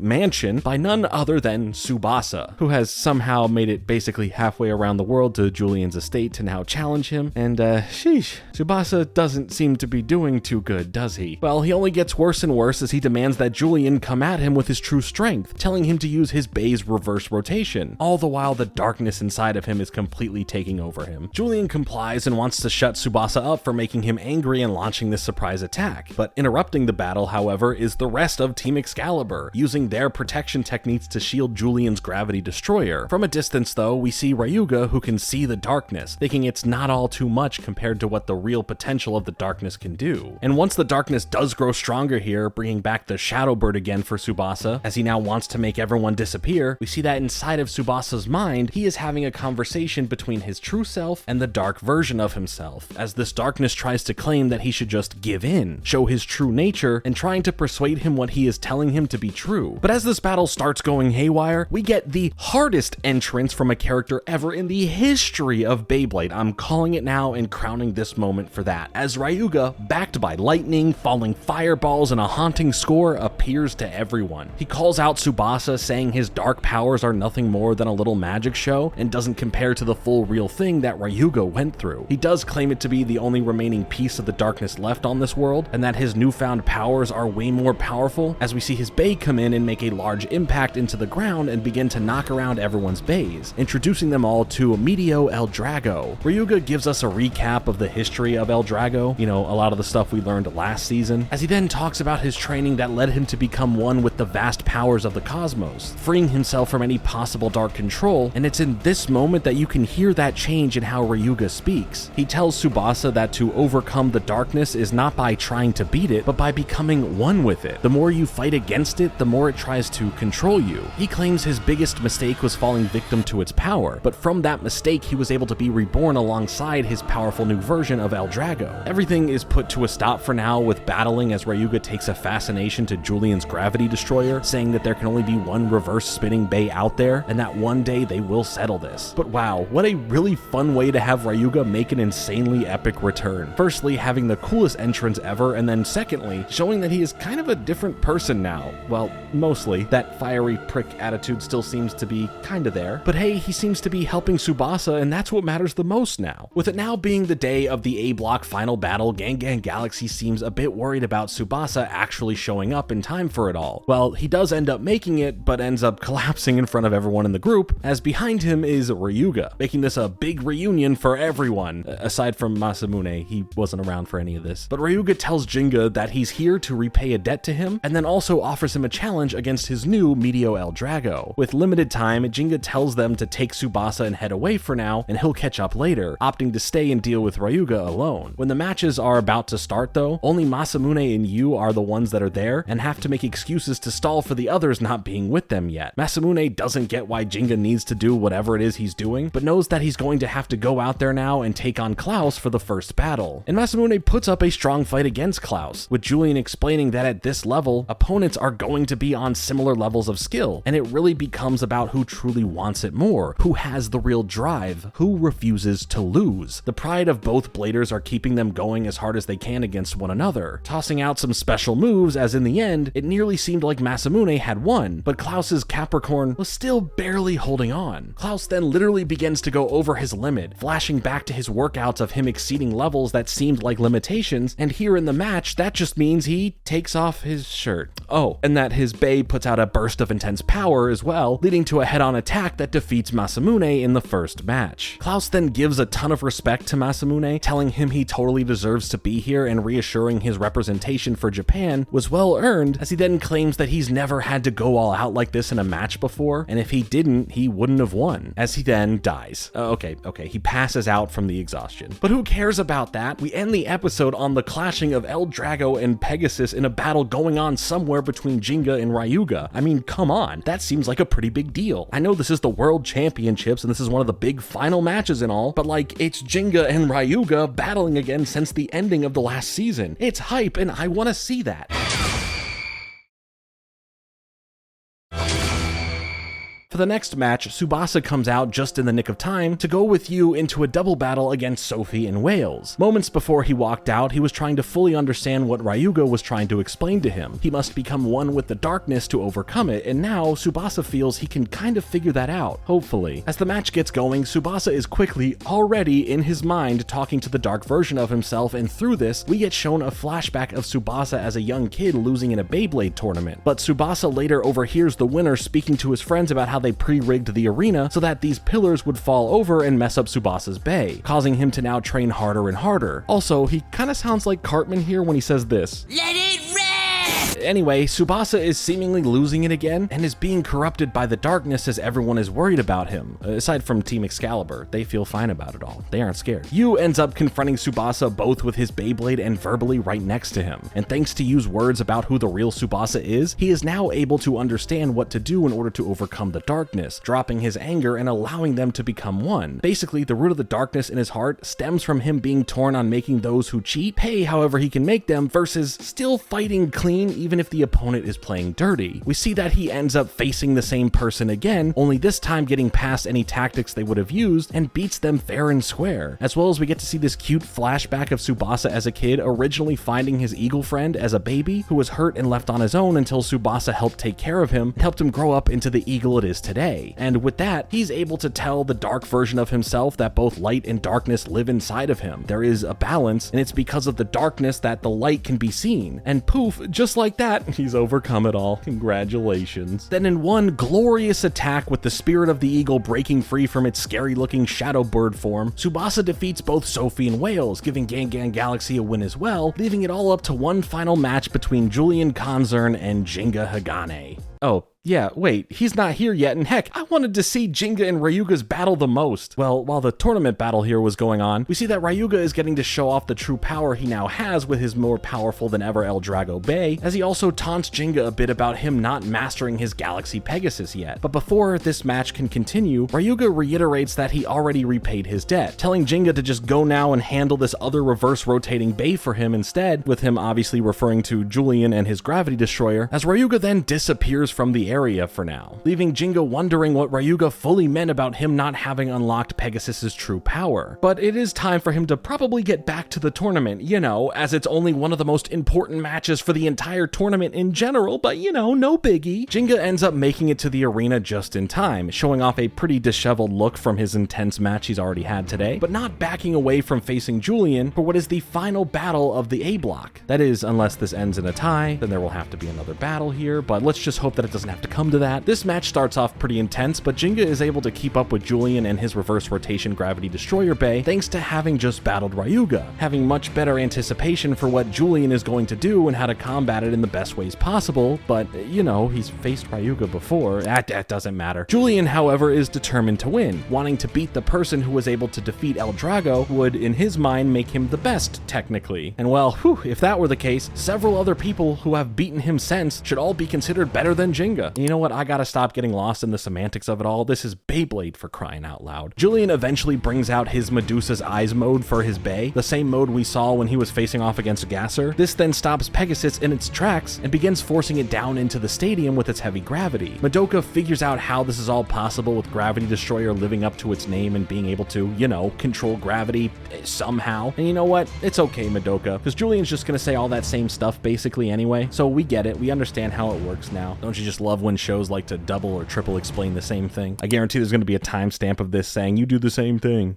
Hey, my bad. But to overcome all of this, Jinga shows off why Pegasus is this legendary bay, focusing on his performance tip that has a spiral of spikes that stick out of the opposite direction of rotation to produce great speeds. Galaxy Pegasus is able to soar with it now being free from Gravity Destroyer's grip, allowing for Jinga to send in his special Star Booster attack, but even then, Julian uses his special move, Black Excalibur, to deflect it, continuing the match for now. No matter what, Jinga is not giving up, and in remembering both what Ryuga said about not mastering Galaxy Pegasus' powers yet, and that him and his teammates need to combine all their powers working together properly in order to truly make it through the tournament, he finally gets what he needs to do, having Pegasus go faster and faster, showing its true speed, allowing it to soar into the sky and beyond into literal space, for it to then come down with its new special move, Stardust Driver. Julian tries to counter this with his same special move again, but it doesn't work. Gravity Destroyer is officially destroyed. Well, just defeated. Julian, and the rest of his team for the matter, are all shocked that he lost, but Julian thinks about what Jinga was blabbering on about when it comes to base spirits and all that, so maybe there's more to come for him and his growth as a character later on down the road. Because if this is it for Julian, we had a lot of moments that have been building him up as a more complex opponent, but in the end here only felt like a temporary big bad to deal with before having to face the winners from the B block side of the tournament. So rather than get some more satisfying moments about the aftermath of the match and get some more perspective on Julian, where his mind's at, what his plans are now, we are instead going to celebrate celebrate the win with Gang Gang Galaxy as they all end up on a cruise making their way to Brazil. Because while they are the winners of the A block, the final part of the tournament is split between 3 final matches. First, there is the match between Gang Gang Galaxy and the runner-up from the B block, Team Garcia from Brazil. Then there is the American team, Team Starbreaker, the winners of the B block, who will be facing the runner-up team of the A block, Team Excalibur. So hey, maybe there will be more for Julian and his team after all. And then of course, the final match between the winners of those matches. Team Garcia isn't really looking forward to being chummy with the Gang Gang Galaxy gang, as we see this group not in the best of living conditions and are in this tournament to help get themselves out of it and on to a better life. Kenta ended up traveling to Brazil as well as a surprise, as he wants to watch the rest of the tournament in person and be able to support everyone. He ends up showing all of them this footage from the final B block match where neither team used their real abilities, as they knew that they would both be moving through to these final matches. So rather than show off their real power for the A block to study from, they opted to underplay on both sides, but like, wouldn't there also be footage of their other matches in the tournament? Well, they definitely saved on using their energy then, so that's good for them, I guess. While everyone is busy trying to figure out how to deal with the 3 members of Team Garcia, they aren't acknowledging Yu, who really wants to battle in the tournament somehow, so he sneaks away and heads out in order to find some information on Team Garcia that can be useful to have before their match, instead of just sitting around and watching old footage, especially when the footage doesn't show, anything interesting. Eventually, when watching the final match from the B block, Masamune recognizes a member from the American team named Zio, who he claims he trained alongside in America with when he was there, but never saw the Blader spirit inside of him back then, so Masamune is shocked not only to see him on the American team, but also for the fact that he's on the winning team from the B block, and apparently a lot better of a Blader than he was before. So there's something to look forward to dealing with in the future. As for Yu, he ends up getting stalked by Team Garcia as their hidden 4th member, Enzo, leads Yu into a Brazilian Beyblade street battle trap so that some of the other members of the team can also mess with him once he's cornered, pitting Ian Garcia, Selen Garcia, and Enzo Garcia against him. Yu is still having some fun and does his best to hold them off, nearly winning against the 3 of them, at least in this weird Beyblade racing part of this whole thing. That is, until another Bay comes crashing down onto his, slightly cracking it and causing an explosion that knocks Yu out. This came from the leader of the group, Argo Garcia, as he kicks the damaged Bay at Yu's unconscious body before grabbing his brothers and sister and getting out of the area for now. That explosion, however, was big enough to catch Jinga's attention from afar, as he and the gang find Yu in the not so great condition that he's in. Despite his injuries, Yu really wants to get back at Team Garcia properly and be able to battle against them in the tournament, but his Libra Bay isn't in the best condition and it won't be able to be repaired by the next day when the match is. And while everyone else is trying to look on the bright side, saying that them winning in general regardless of who's playing is a win for the whole team, Yu surely isn't too excited to be hearing that kind of stuff. Come the next day, in time for the matches, Team Garcia tries to catch them all off guard by changing the type of match this is, opting for a 4v4 knockout battle wherein each member gets a chance to battle, and once someone is defeated, the next person on the team jumps into their spot to continue on, and this goes back and forth until one team or the other is completely defeated. Yu shouldn't be in any shape to battle thanks to what the other team has done to him, but he doesn't care. He wants to get in there and give it his all, and the other members of the team back him up and say that we will win this together as a team, accepting the terms of the battle, as the first member from each team to start it all off are Yu and Enzo, with both of them very much looking forward to this. Madoka warns Yu that with the damage on his Bay, he shouldn't use his special moves as it will only cause more damage, but he claims that he's got this.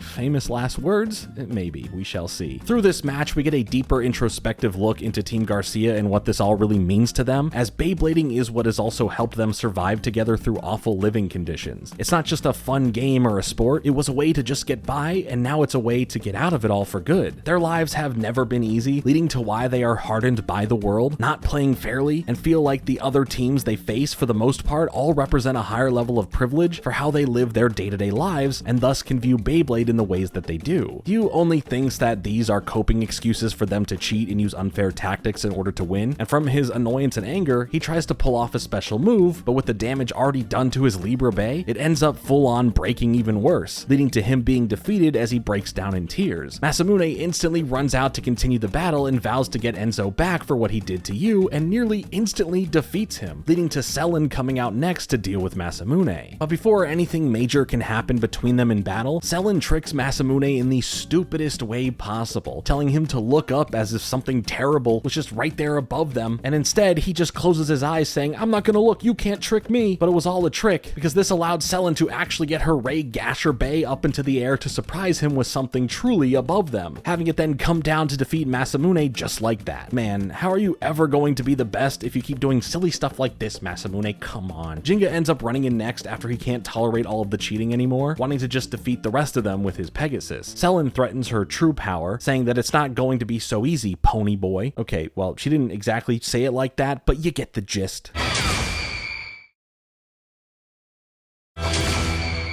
With the match continuing, Jinga is having a hard time keeping up with Selen's tactics, which is her trying to stall for time and drain stamina from Jinga and Pegasus for as long as possible. She's able to dodge nearly anything coming towards her, and in order to move on and not gas out, Jinga needs to figure out how to get past her strategy and defeat her. But then she ends up giving herself a stadium out, catching her Bay and leaving with a technical loss, but she claims she's never been caught when she's dodging all around and still remains undefeated. Again, in a technical sense, I guess. Anyway, because of this, Pegasus exerted a good bit of energy and is already at a disadvantage for the next blader coming in from the other team, which would be Ian. Things only get worse when he comes out, and for them, things get turned into what is called a Cyclone battle, confusing Jinga and the others, but Ian's Bay is Cyclone Herculeo. He himself is called the Brazilian Cyclone. The Bay Arena itself is called the Cyclone Stadium. Odds are, this won't be good. As the battle gets going, Ian quickly gets to the special hollow divot in the stadium called a Cyclone Point, allowing his Bay to spin around it rapidly and then spin it around the whole stadium to then cause a launch of great speed to ram into Pegasus, almost giving Jinga a stadium out every time this happens. And Jinga wants to fight back in the same ways, trying to use the Cyclone Point as well, but it wasn't at the right time, and Ian is able to keep aggressively attacking and taunting Jinga, with things being easier for Ian because of his knowledge of the perfect timing of when the Cyclone actually starts and when to use it. Even though this is brutal, Jinga is able to surprisingly hang in there, and eventually, after allowing Ian to drain his own energy for a bit, Jinga is able to launch Pegasus high into the air so he can perform the Star Booster attack, landing a spot-on direct hit to Ian's Cyclone Herculeo, resulting in Jinga winning this battle. Now, Team Garcia is down to their final member, that being, of course, their leader, Argo, and he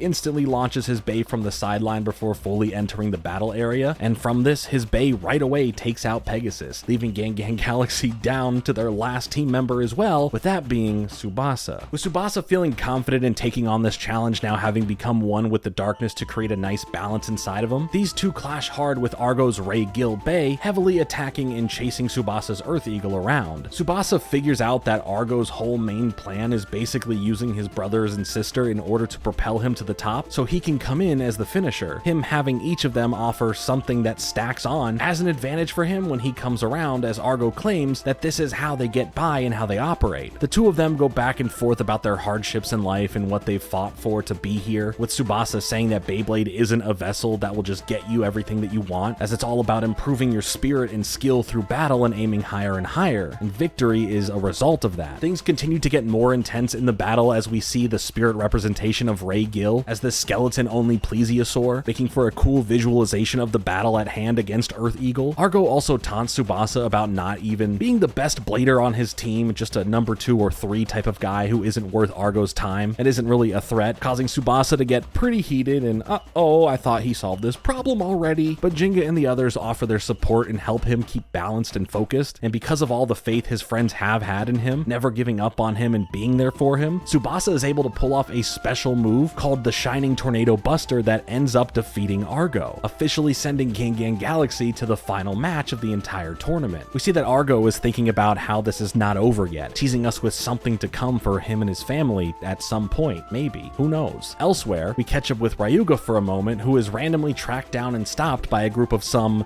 dudes who want to detain him and bring him somewhere, and of course he defeats them all, and that is aside from this dude standing behind them all, who's wearing a hood and a cape to hide their identity for now, and ooh, I love a good mystery. Who is this? What's happening? Let me know. Well, overall, the knockout battle was a fun back and forth series of battles that went by fast enough, but in saying that, still didn't need to be like 3 episodes long, so to make up for all that, here's a cool fun fact about Argo I have for you. His Bay represents the Carina constellation, which at one point was a part of a larger constellation called Argo Novis before being split up into 3 separate ones. And with Argo being the name of the blader who uses a Ray Gil Bay, that's pretty cool. At least I think so. I don't know, leave a like if you think so. For now, Team Gang Galaxy has landed in New York City to witness the match between the other 2 teams, Starbreaker and Excalibur, to see who they will be facing in the final match of the tournament. For a moment though, Masamune runs off alone to a hospital looking for a friend of his named Toby. But they were moved to another hospital that he doesn't find out where, and we don't get to find out who this Toby person he's talking about is just yet. Is it Toby from The Office? Toby Fox? Toby Maguire? Well, they are in New York after all. After bumping back into his group, Masamune runs off to his old stomping grounds from when he was training here in the US to a place called Dungeon Gym, with the others running after him to not let him just run off and leave them all alone in unfamiliar areas again. At the gym, Masamune gets to have a little reunion with the people there and his old trainer, as the others get to see where Masamune worked on his skills every day for a long while. He does mention that along with that guy Zio from the American team, Toby was also part of this gym as well, training right alongside them, whoever Toby is, you know. Well, we get some more lore about Zio going off to this HD Academy place and never reaching out to the others from Dungeon Gym since. Masamune talks some more about Toby as we see pictures of the three of them as good friends and training buddies when they were all here. We get a flashback to them all training where it seemed like Toby may be the best blader of all three of them, as well as they all had a goal to help make their place of training Dungeon Gym #1. They all three wanted to be the #1 blader. However, that makes sense, but you know, together they would do it maybe. At least that's what they believed. Then, out of nowhere, Toby passes out from some unknown illness, causing him to stay in the hospital for an extended period of time. And in the hospital, Toby has Masamune and Zio make a promise to him that since he can't at the moment, that they both need to become #1. They need to continue on that mentality for him while he isn't able, as they then both make that promise, and I guess that's what really sparked Masamune's goal of striving to be #1. Sure, he could have always wanted to be the best, but this extra level of push here, that having a need to be the #1 blader, all really started here with his friend Toby. And hey, guess things are working out for both of them, as Masamune and Zio are a part of the winning teams from their different tournament blocks. They're just really doing it for Toby, man. That's awesome. This all led to Masamune learning about Jinga and sparking where we meet Masamune at the beginning of this season. While they're all reminiscing on this, Zio ends up walking in to surprise Masamune, and I guess the rest of his old gym since he hasn't come back since he left. He tells Masamune that Toby trusted him to keep a secret of where he is for now from the others at the gym so that he can surprise everyone once he's fully healed, handing a piece of paper to Masamune that will tell him where to find Toby. As these two friends catch up, we see that Zio has this weird looking bay called Flame Bixis, as he shows off having lots of skills using it. So naturally, these old friends end up having a little battle with one another, and through this, Masamune gets to see firsthand how much better Zio has become as a blader and recognizes him as a challenging rival to have in general. Zio talks about going to this HD Academy place in order to be put under more intense training than ever, all for the sake of improving his skills. Right before they both send in powerful attacks, they each call back their bays and claim that this would be a waste if they didn't get to do this properly during the tournament itself, as well as for their good friend Toby to be there to be able to witness. While Team Excalibur may be a tough opponent for the American team to face, Zio doesn't seem worried and is confident to see Masamune as an opponent that he'll face in the final battle. Lots of nice, wholesome mutual respect going on here. That's really cool. Or is it? Because in the end, we see Zio speaking to himself about not being able to forgive Masamune for something, and that there is some beef here that he's letting Masamune be unaware of for now. Is spicy, a little bit of drama to look forward to. How fun. Looks like for a good bit of the story at the moment, we are going to be focusing on Masamune and be able to learn about his backstory, and this is great because he enters into the series at the start of the season as if he's this old friend returning that I'm supposed to be familiar with, even though we really know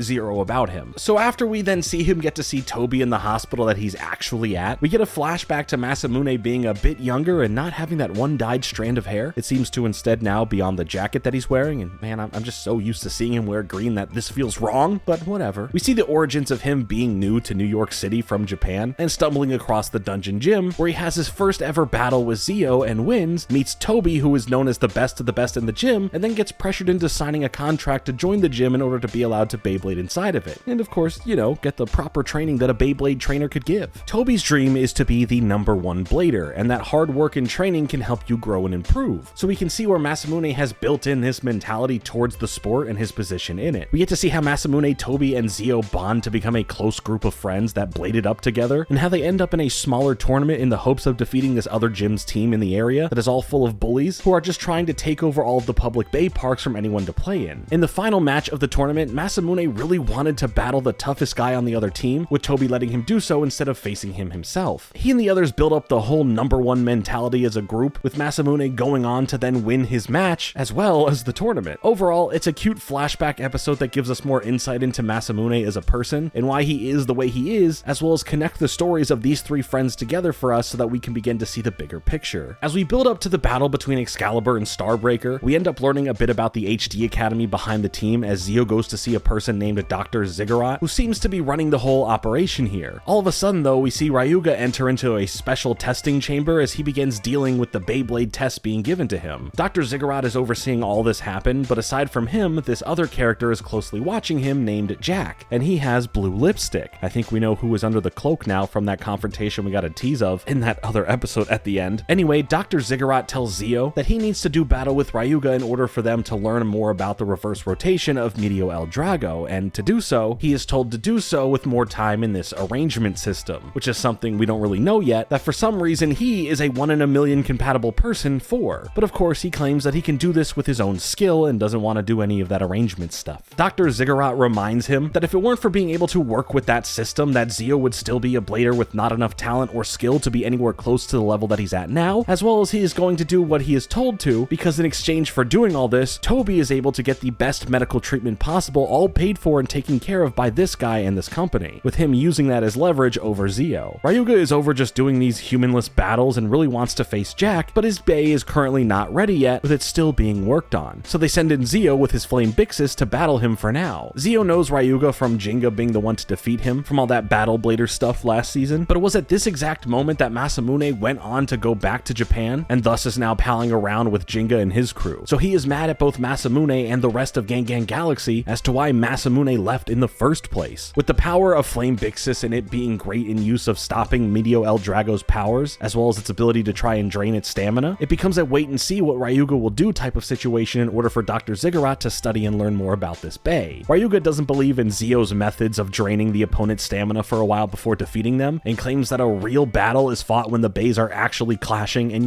fighting. So he literally turns up the heat, tapping into this fiery energy that bursts out of him and the spirit dragon form of El Drago to combat Zio's plans. With Zio still hanging on, he starts amping up his power, but then something happens and his base starts losing its power, with Dr. Ziggurat disappointingly saying that's why Zio should have used this arrangement thing that they keep mentioning. But from this, Ryuga is able to send in his special attack to defeat Zio in the battle. Afterwards, Dr. Ziggurat introduces himself properly to Ryuga and, well, us, the audience, saying that he's the owner of HD Academy and the American team's manager for the World Championships. He's interested in bladers being able to pull out 100% of the power within a bay, telling Zio that he wasn't able to do that on his own like Ryuga can, and that's why he needs more arrangement time. And what it really all is a blader enhancement system that they invented that connects directly with a blader's mind and body in order to draw out the blader's hidden potential so it could be used to its fullest. From this, if they also then develop a Beyblade that is perfectly suited for the blader, then the abilities of the blader and Bay can combine in order to create the strongest warrior possible. Now, why would some guy do all of this while looking and sounding evil about it?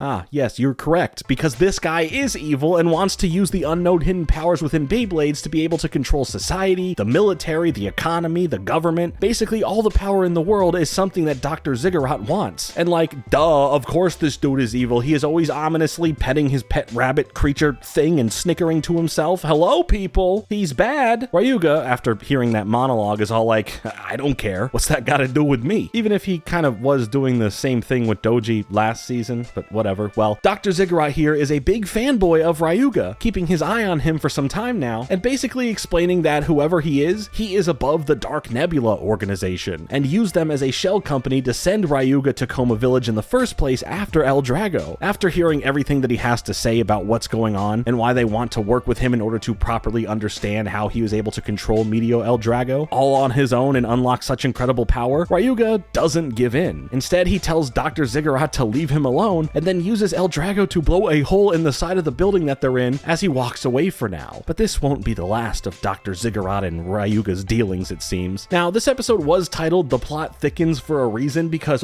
it sure did thicken. Also, does anyone think that Doji and Dr. Ziggurat could be related? Like brothers or something? Their designs are so similar to each other's? Or is it like a company mandated thing? Because everyone here under this umbrella of these evil companies looks like they are Yu-Gi-Oh! Side characters, and I'm okay with that.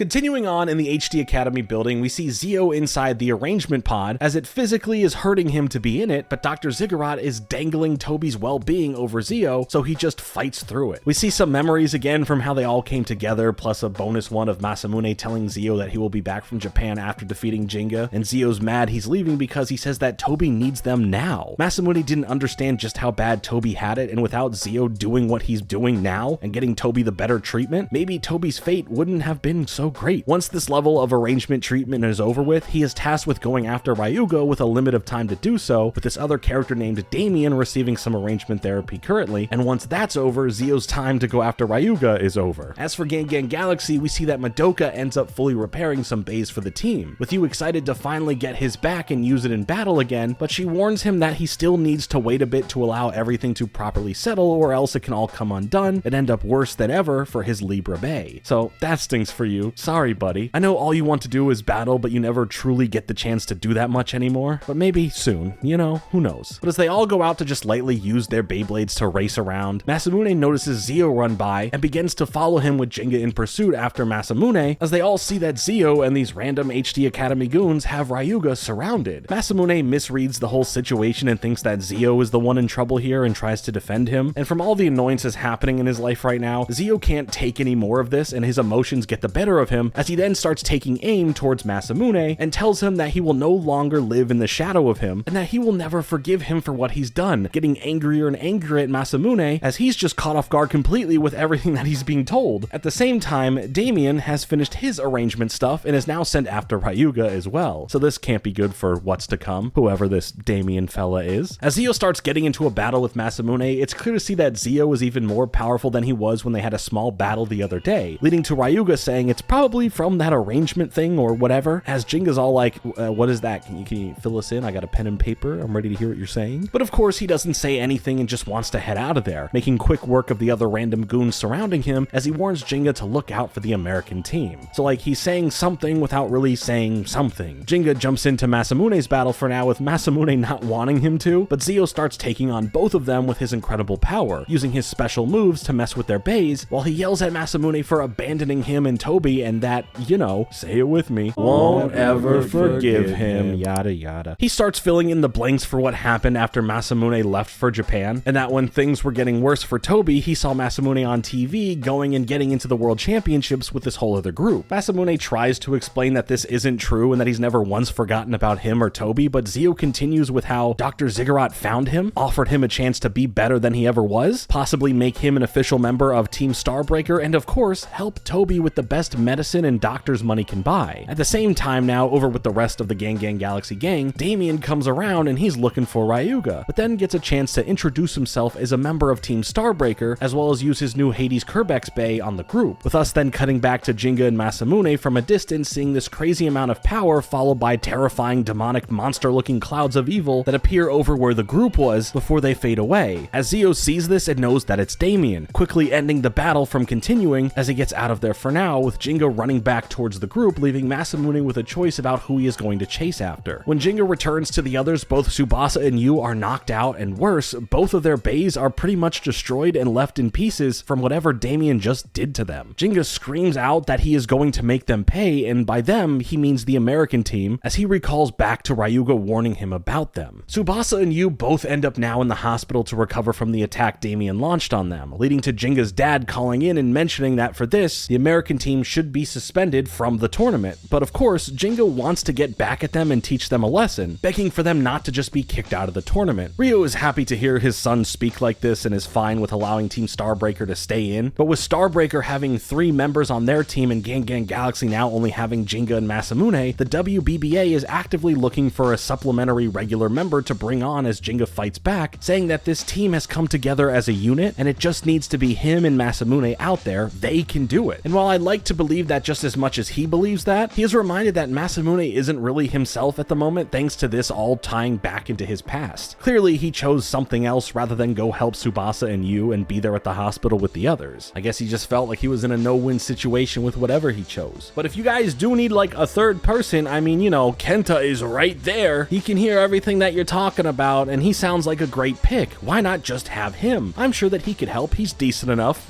right? Well, who knows? We barely got to see him do anything this season, so maybe he's just rusty. Anyway, back at HD Academy, Zio is forcefully put under harsher treatment from the arrangement pod, as Dr. Ziggurat is more focused on the completion of another bay called Evil Befall, which is a ridiculous name, by the way, as this bay is meant for another person we've barely been introduced to, Jack. Come the next day, and it's officially time for the matches between Excalibur and Starbreaker to see who is moving on to the final battle of the whole World Championships. Team Excalibur seems very focused on their goal of winning, with Julian promising not to fail twice when it comes to having to face Jinga again if they win this battle. But when the teams both walk out, only Damien and Jack end up coming out for Starbreaker, with Zio not being with them, as they say that this will only last 2 matches anyway, and the victory will just go to them, only enraging Excalibur for their cockiness. But like, Julian basically did the same thing. He went and faced off against a whole other team by himself, so y'all be doing the same type of theatrics. You can't be mad here. For the first match, we have Klaus going up against Jack, and in the battle we see Jack's Evil Befall gracefully dodge attacks and move around with this elegance, as he then explains that Evil Befall has limitless stamina. Nothing can stop it from continuing to spin, apparently, allegedly, I don't know. The battle is pretty brutal, with Jack showing off the real elegance and power of the spirit of the peacock for his bay, and in the end, both of them clash with their special moves, but Evil Befall's beautiful dead attack was too strong for Grand Capricorn's Steel Darkness attack, resulting in Klaus losing the match and the first win going to Team Starbreaker. Jack mentions that Klaus was able to become part of his masterpiece, as we see Klaus essentially motionless with his eyes not really there.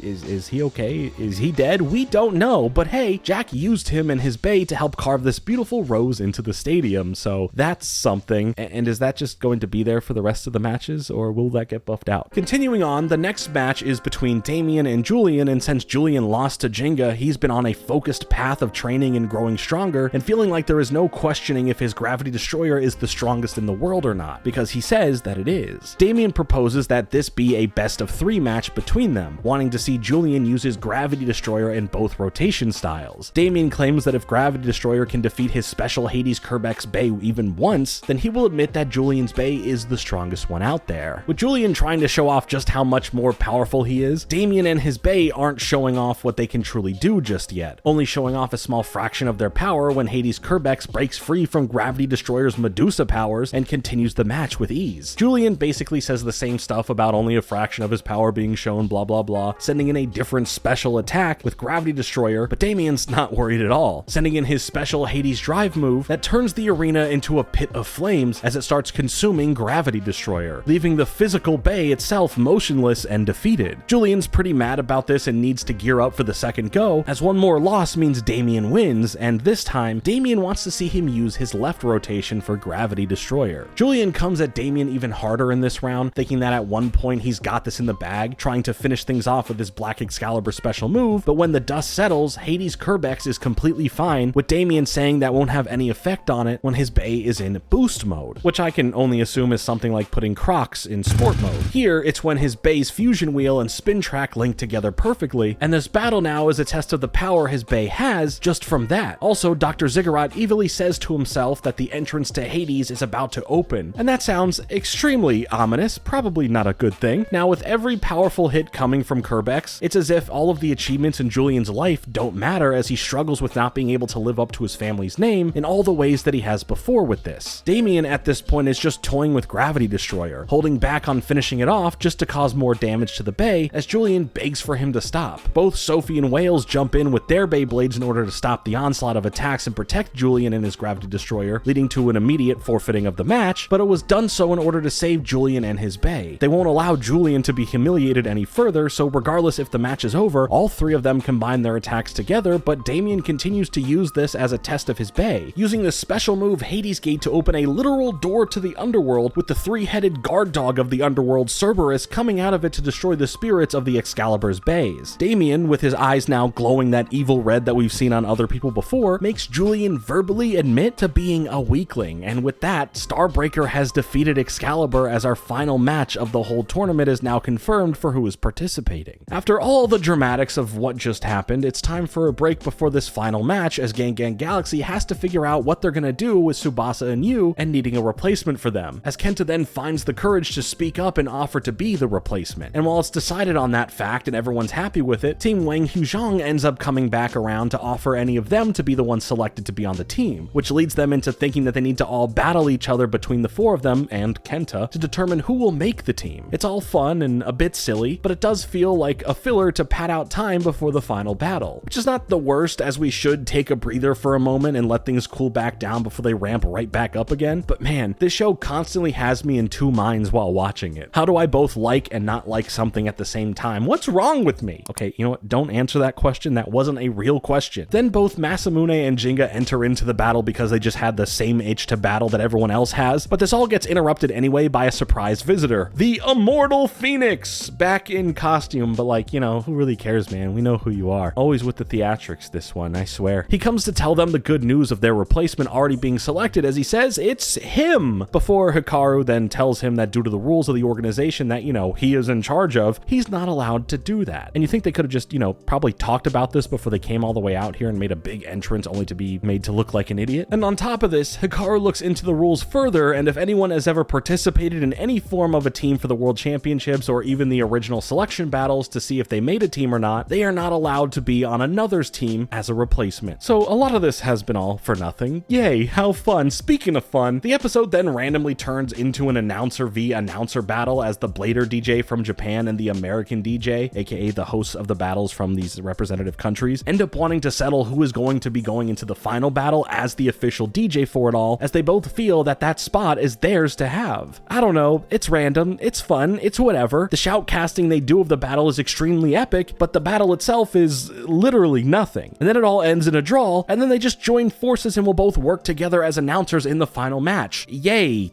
I think. I don't know what that all was about. Alright, getting back to more serious things, it's finally time for this big final World Championship battle to begin. Tsubasa and Yu are both in the hospital, not doing too great, as Jinga and Masamune make promises to them that they are going to win this between just the two of them. Masamune is way more focused than ever, knowing that he'll have to face Zio and won't let anything about their friendship get in the way of Gang Gang Galaxy winning this whole thing. Speaking of Zio, he is put in a worse situation back at HD Academy with Dr. Ziggurat threatening him that their agreement in the first place was about producing results, so if he doesn't go out there today and win, then Toby will be cut off from all the medical care he has been receiving. But now it's time for the battles. Everyone in the whole world is watching. The whole season has basically built up to this very moment. Going up first is Zio and Masamune, which is pretty explosive to see right off the bat, with Zio having way more pressure to defeat Masamune than ever. More so than visually, this battle is about emotion, with Masamune trying to use their match as a way to communicate and figuring out the larger disconnect that they have. But he quickly finds out that it may be no use, as he thinks that from everything he's saying and doing, Zio is too far gone, and now to truly feel like number one, Masamune knows he will have to beat him. Funny, they both are doing this all for Toby technically, so they have their motivation and beliefs for why they're trying to win in general. It's just that, you know, Zio maybe needs this more. You know, he feels abandoned, he's the one who always wasn't as good as the others, and on top of that, has Toby's medical fate up in the air depending on the results of this match. As Zio ends up using his signature Needle of Fate tactics to overpower Masamune, Madoka and Jinga help him figure out a strategy to combat it, as Masamune then tells Zio that fate is something you create with your own power, as his Ray Striker Bay then soars up into the air, coming down hard with a direct hit. But from the pressures of needing to win this for Toby, Zio then activates a switch on him that basically activates the arrangement stuff for the connection between Blader and Bay, causing Zio a lot more pain in exchange for the power in his Bixis Bay, so that he can do everything he can for the sake of his friend's life. Zio's hatred is turning into more and more power, raising his stats to match those of the rest of his teammates, and just plain freaking everyone else out for whatever the heck is going on with him. At the peak of his power now, Zio sends in his special charged up move, Magnetic Needle Storm, covering the entire stadium in a big blue beam of light, resulting in Masamune being knocked down to the ground and his Striker Bay being defeated, giving the first round win to Starbreaker. And hopefully this all means Toby's okay at least, but anyway, this leaves only Jinga to fight his way through both Jack and Damien, so that's not looking too good. But then, somewhere not too far away, we see Ryuga standing on a rooftop,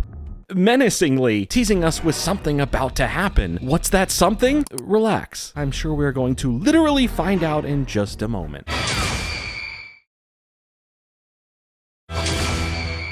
Before the next match starts, we see Gang Galaxy trying to figure out what they are going to do, with Jinga knowing he needs to face these two tough opponents since Masamune has suffered a pretty bad arm injury that he definitely can't come back in this tournament from. As for Zio, Dr. Ziggurat tells him that Toby's medical treatment will continue, but it seems that this evil guy has some evil plans for Toby, and he's keeping that all a secret for now, alluding to him doing some sort of experimental work on Toby to quote-unquote treat him. But now it's time for the next match, with Jack being sent out for Team Starbreaker, as Jinga is going to have to go in there and take this guy head on. Or is he? As then, the king of entrances, Ryuga, makes a destructive entrance from above, making a massive display of the power of his Medio El Drago. Yeah, this episode's title lives up to what just happened. The Dragon Emperor sure did descend. As a surprise twist to everything, Ryuga is here to technically be the temporary team member replacement for Gang Galaxy, as he wants to finally get that battle with Jack now, since Jack's Bay is done being worked on. And man, talk about a stimulus package for Gang Galaxy though. That's like All Might showing up and being on your team for Dodgeball. It's OP and I kind of love it. Masamune thinks it's unfair to let this guy come out of nowhere and be a part of the battle, especially one so important, but Jinga is catching some sort of vibe from Ryuga, similar to how they've interacted throughout their run-ins recently, opting to trust Ryuga and allow this all to happen. With the battle getting going, Jack very quickly starts unleashing his stronger energy from all the arrangement stuff, sending in powerful attacks that Ryuga doesn't flinch or run away from. Jack does his stadium carving painting thing, this time making a peacock to represent his Bay's spirit, as he tries to nail down Medio El Drago as the centerpiece of the art, the soul of it, trying to finish it off in place of where the bird's eye would be. And when everyone thinks it could be over for Ryuga as El Drago seems to have lost some of its power, all of a sudden it starts spinning faster and faster again, using its abilities to now release all the power it was able to absorb from Evil Befall's attack, as Ryuga was just wanting to truly measure Jack's power and was kind of just toying with him throughout the match up until this point. After some smack talk from Ryuga about how Jack is this caged bird and how he, Ryuga, without the help of some machine, was able to overcome and control the power of this Forbidden Bay.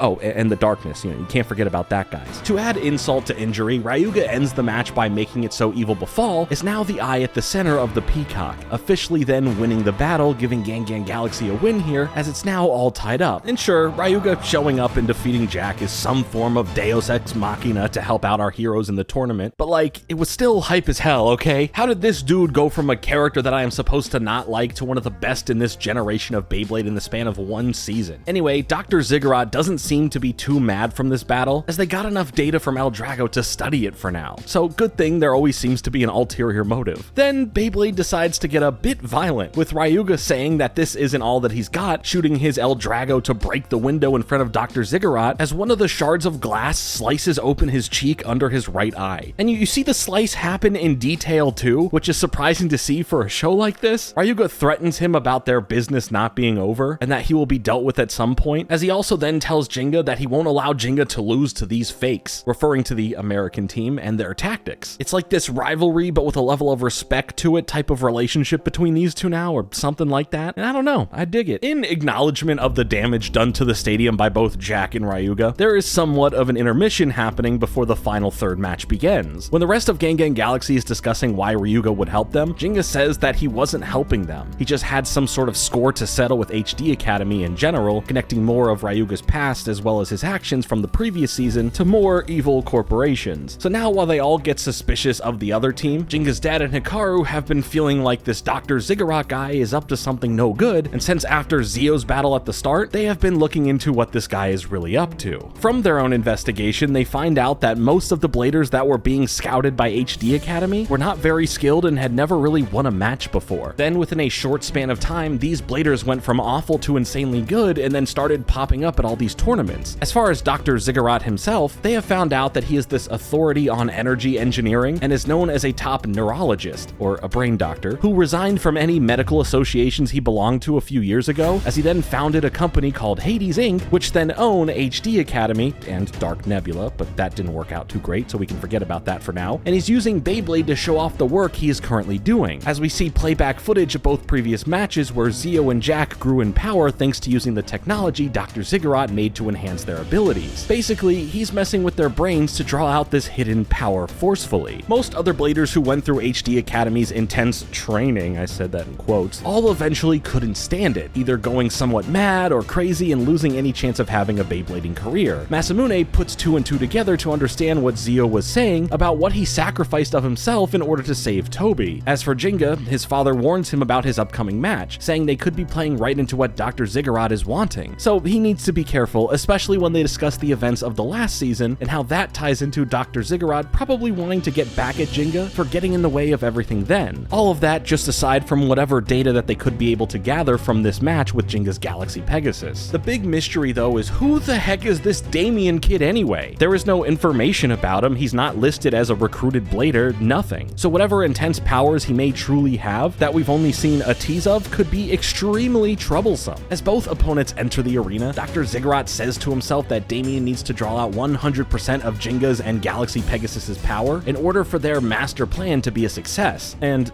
oh, I guess his cheek is completely healed or something? That's odd, but alright. As the battle gets going, Jinga starts off heavy with a barrage of attacks that don't really end up doing anything to Damien's Hades Kerbex, as Damien effortlessly flips the attacks right back, as Madoka can see that his Bey's speed, power, stamina, attack, and defense are all in perfect sync. Jinga and Damien go back and forth about some things where they question each other about why they Beyblade in the first place, with the word fun not being in Damien's vocabulary, as he comes off robotic about him being destined by fate to do this Beyblading stuff since he's perfectly compatible with the arrangement system and apparently has this perfectly synced up Bey, with Damien then introducing Jinga to the first level of Hades, opening up a furnace of flames around the arena and trapping Pegasus to leave Jinga in an awful spot. With Jinga now trying what he can to escape, Damien makes it feel like there is no use, telling him that he can't defeat him. He and his Hades Kerbex are one and the same when it comes to body and mind, fully connected at the highest level. Jinga spouts back about the Blader choosing the Bey and the Bey choosing the Blader, just like what happened at the start of the season with him getting Pegasus back in Galaxy form. And he says that on that day, Pegasus didn't fail to answer his call, so he's not going to fail Pegasus's call for him now, as he starts putting out more energy, syncing up with Pegasus, being able to spin around the arena at top speeds in order to put out the fire, and stopping Damien's special abilities for now. After Jinga tries going in with his special Stormbringer attack, Damien counters it with his Hades Gate attack, pulling in Pegasus, and Jinga for that matter, into a whole other realm, as Damien says that science will overpower the Blader spirit any day, as Jinga then gets chained up as well. But the more Damien speaks, the more Jinga can fully understand. Damien is lost. He's a victim in all this as well, and was forced to do what he's told, took up Beyblading, became a lab rat, all for Dr. Ziggurat. But at the same time, Jinga knows he can't lose this battle no matter what's going on with his opponent, amping up his power again in order to set himself and Pegasus free from the chains, as he now rides on top of Pegasus until he's smashed back down into the ground and killed. And that's the end of Beyblade. Thanks for watching!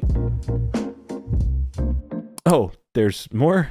My bad. He's fine, kind of. But then they both admit to not using their full powers just yet, as Damien wants to do what he can to make Jinga admit he's weak, but he won't give up. As the world around them becomes more like the underworld with flames and jagged rocks, Jinga keeps standing back up no matter how many times he gets knocked down. Really, the ideology here is that hard work through pain, sweat, and tears trumps being made to be perfect in a lab, with Jinga fighting for the sake of every other real blader he's fought along the way and the strength of his team all working together in the ways that they have to make it through the World Championships. Once Damien tries to put a final stop to Jinga and end the match, Jinga raises his power once more. Along with that, raises his arm, claiming that this fight isn't his alone. This is carried by the hopes of all the bladers that have put everything on the line to become #1 in the entire world. He then charges in with Pegasus directly at the Cerberus spirit, clashing with Hades Kerbex's attack that results in Jinga being freed from this other realm and returning to the battlefield. But like, did any of that actually happen? Did the crowd witness that? Were they just standing here the whole time and it only looked to them like they were there? Who has the answers? I know I don't, and Sway doesn't. But now it's time for the final showdown between their Beys, as they both power up as much as they can, and Dr. Ziggurat loves every minute of it. Both Beys end up clashing head-on with Pegasus flying high from it. But before Damien can be happy and think that he's winning, Jinga says that Pegasus's wings are the wings of victory. They are the light of hope that soars into the future, and alright, relax there, poet didn't know it. But from this, through all that he's learned and gained through battling every blader with respect, he sends in the special move Stardust Driver as Damien tries using Hades Gate again. But from the collision of power, Pegasus overpowers Hades Kerbex, destroying the gate, defeating Damien in the battle, and officially winning the first ever, at least for this Beyblade universe, World Championships. Dr. Ziggurat claims to himself that at the end of the day, he and his evil companies are the real winners of this game. But who cares? We get a little trophy ceremony. Everyone is having having a good time. Jinga tells Masamune that he's become number one and lived up to all the promises that he's made, and it's just a great time all around. But maybe things for this season still aren't over, as we then see Toby in an arrangement machine. He was never able to watch the final battle like he thought he was going to see. He was instead brought to HD Academy and experimented on, as Dr. Ziggurat comes to say that he has some new excellent data to pull from for this, teasing what's going on with that storyline. But yeah, that's the World Championships, I guess. Gang Gang Galaxy truly did it. There was a moment in this episode that I loved, and that's when Jinga was making his big comeback in the battle, and we cut to see Kyoya watching the battle on TV somewhere and cheering for him to win. It's kinda cute to see. But also, who's going to pay for the damage to the stadium? Maybe in the future they should just have these battles in an open field somewhere outside, far, far away from any buildings, because geez, it's always just so much destruction. Now back in Japan, Gang Gang Galaxy are able to have a bit of a celebration for their big victory. However, no other team that was invited to attend shows up, aside from Wang Huzhong, as they honestly were the chummiest team with our main group here, so this is nice and fun to see. Unfortunately, their event gets crashed by Dr. Ziggurat, who then brings over not only Team Starbreaker to this event, but also Team Garcia, and then just Julian and not the rest of Team Excalibur?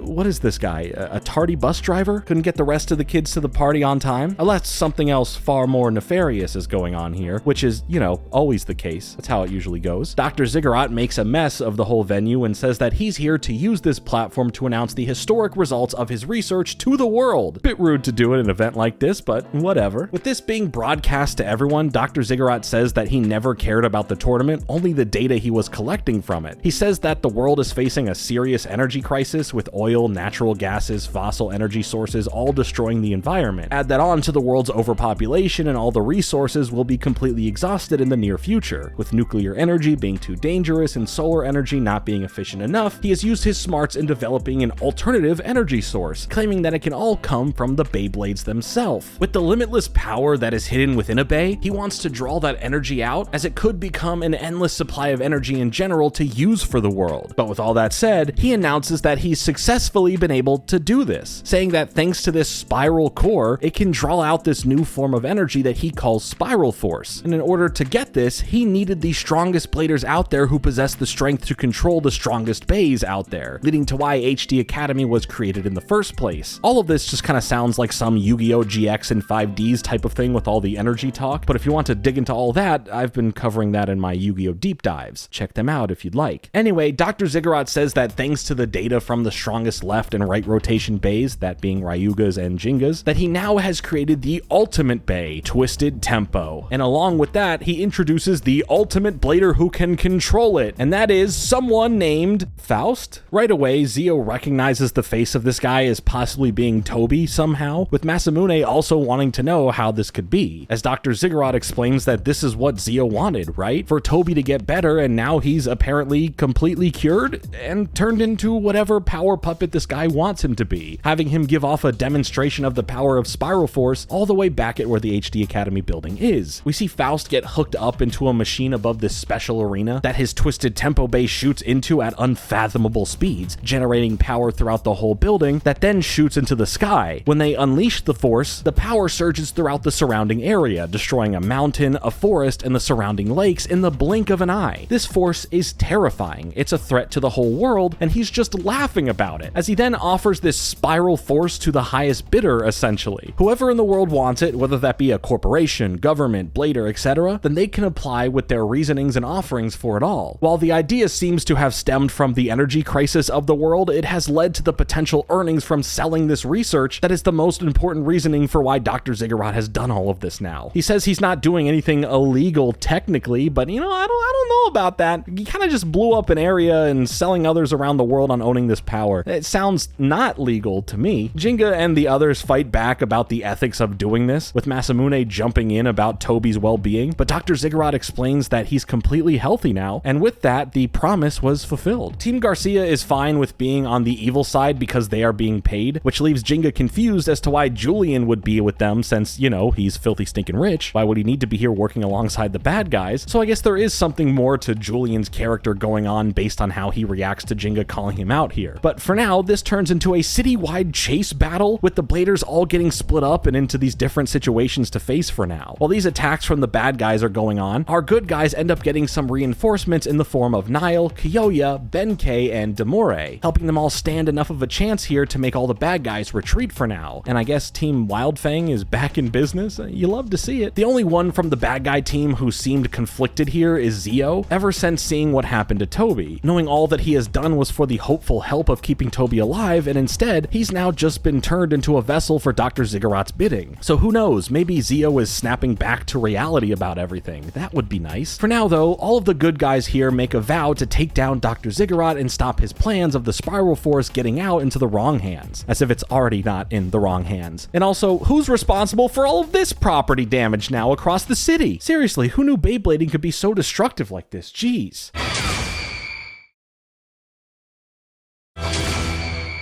Immediately after all of our heroes are wanting to go and stop Dr. Ziggurat, they are told no from Jinga's dad because it is too dangerous, especially after seeing what the Spiral Force can do, for a group of kids to worry about. But the WBBA legally can't do anything to go after Dr. Ziggurat and his Hades company. As Hikaru then brings up that as Bladers though, it is their duty to act when bays are out there being misused. They all together understand their mission. They need to get into the main HD Academy tower, destroy everything in general, and rescue the princess, who in this case is Faust, I mean Toby. But before they go and do this, they get surprised by the rest of Team Excalibur, who want to work alongside the Bladers who still have their pride as Bladers, clearly not being okay about Julian's actions to join the dark side. I don't know. We're dealing with the Force here as well, and it might just be unleashed. Something Star Wars joke / reference here. I'll let you pick the joke in the comments. I'm too tired. Anyway, every Blader now heads out together to put a stop to Dr. Ziggurat's plans. And wow, what a lineup of Bladers here. I wouldn't want to mess with these guys. Speaking of people getting messed with, we see Zio trying to confront Faust, but he has no clue about what Zio is talking about, as Dr. Ziggurat comes in to confront Zio about everything that's been going on with his friend, saying that Toby is no more and has been reborn as Faust. He continues on about Toby being very special in general, knowing that he would be perfect for his plans, thus leading to why Dr. Ziggurat tricked Zio the whole time, lying about most things, as it was Toby he wanted from the start. But at least Zio was a good important test subject for him, as he puts it, so a bright side to everything, right? But with Zio mouthing off back to Dr. Ziggurat, it earns him a stay in a solitary confinement type of room, trapped away from everyone else and everything going on. Then our hero group arrives on the horizon of what is known as Hades City, ready to charge in and put a stop to it all, but they quickly run into their first obstacle to overcome, and that's Team Garcia, and all of these other HD Academy members, but they aren't really that important, as the Garcias here are ready for some payback, claiming they were promised by Dr. Ziggurat that they can have anything they want essentially, all for just beating them. So here they are attempting to try that. We get into this big free-for-all like battle that gets split up into these pockets of Bladers, but then everyone gets distracted as the most Beyblade thing to happen yet this season happens, and that's saying something. Having a similar plot to what happens in Borderlands 2, Dr. Ziggurat then activates more of his special Spiral Force power in order to literally start launching Hades City off of the ground to become its own flying city. With time even more limited to make it to the city, only certain Bladers from our group here are able to continue making a break towards it, while the others stay back and hold off the Garcias and company. We did get a quick moment about what Madoka was doing at the same time as all of this was going on, as she stayed back for a bit to do some work on Tsubasa and use bays, as we first then get teased with those two coming back in since they were injured a little bit ago. But in order to help Jinga make it to the city before it launches, they get there just in time to help him out of the situation he's in. Then together in the back of a truck driven by none other than the main Blader DJ, they are able to make it to the city before it completely has lifted off, with Tsubasa throwing and hooking a rope to it as he gets himself, Madoka, Yu, and Jinga onto it, as they then join Kiyoya, Masamune, Sophie, Wales, and Deshayan as the official group who has made it onto Dr. Ziggurat's moving castle. But for a villain, he isn't worried about all these Bladers, as he sends Damien, Jack, and Julian out to deal with them. And what a crazy episode. We get some really cool moments of everyone coming together and working together, as well as the ridiculousness of an entire city becoming a flying ship of sorts. Plus Hikaru got to even get in on the Beyblading action for a moment with all the battling going on, with this being her first time doing so since the ending bit of the last season, so good for her for overcoming what she's going through in order to be able to let it rip again. Now, I bet you're asking yourself, did the floating city have to look like a giant Beyblade? And the answer to that is no it didn't, but the fact that it does means I respect it. As our main group makes it through the city fighting off waves of HD Academy grunts, they eventually make it to right outside the front of the main tower, only to then be greeted by Julian, who warns them not to come any closer. Sophie and Wales end up staying here to deal with Julian as the others go on ahead for now, and from his own team calling him out for what he's doing, he explains that he was disgraced in his last match against Damien, and later on, Dr. Ziggurat met with him, telling him that Hades Inc. has already taken over the Concern family business, owning everything that Julian's family once owned. But instead of crushing him with this stuff further, he offered to keep the Concern family name intact and to not totally disgrace his and his family's legacy if Julian then swears his loyalty to him. No matter how much pleading and how much battling they do, Sophie and Wales can't get through to Julian, leading to Gravity Destroyer defeating both of them at once. Waiting for Julian, however, was Cheyenne, who hadn't had a chance to face him before, telling Julian just how low he's fallen to be doing what he's doing. As these two get into a pretty heated battle, Cheyenne proves to be quite the strong blader as he reaches a level of power that can combat Gravity Destroyer. Plus, he's just egging Julian on to get his blader spirit back so they can have a real proper battle. Julian does amp things up for the match, but Cheyenne's training and hard work has proven him to truly be on a different level sometimes, not falling for Julian's powerful attacks and strategies. Julian cries more about what he's going through, claiming Beyblade is what has now made him a loser, putting the blame on him losing everything he has and ever worked for on the sport of Beyblading itself. Cheyenne comes at him pretty aggressively about all of this, about what Beyblading truly means to himself, and thinks how someone like Julian has seen it, like a way to profit from, as something just utterly disgusting. He says that true strength is about getting back up and fighting with honor, and just because Julian was knocked down doesn't mean he has to give up on it all. Once Julian is hit with another attack, he's knocked down to the ground and starts crying about him being weak, wondering if it's all over for him, as then Sophie and Wales both still act like his caring friends, telling him to stand back up. He's confused as to why they're supporting him, but they explain that they are his friends, not just people around him wanting to use him for what he has. Even if they did kind of say it like, no, Julian, we're good friends. We would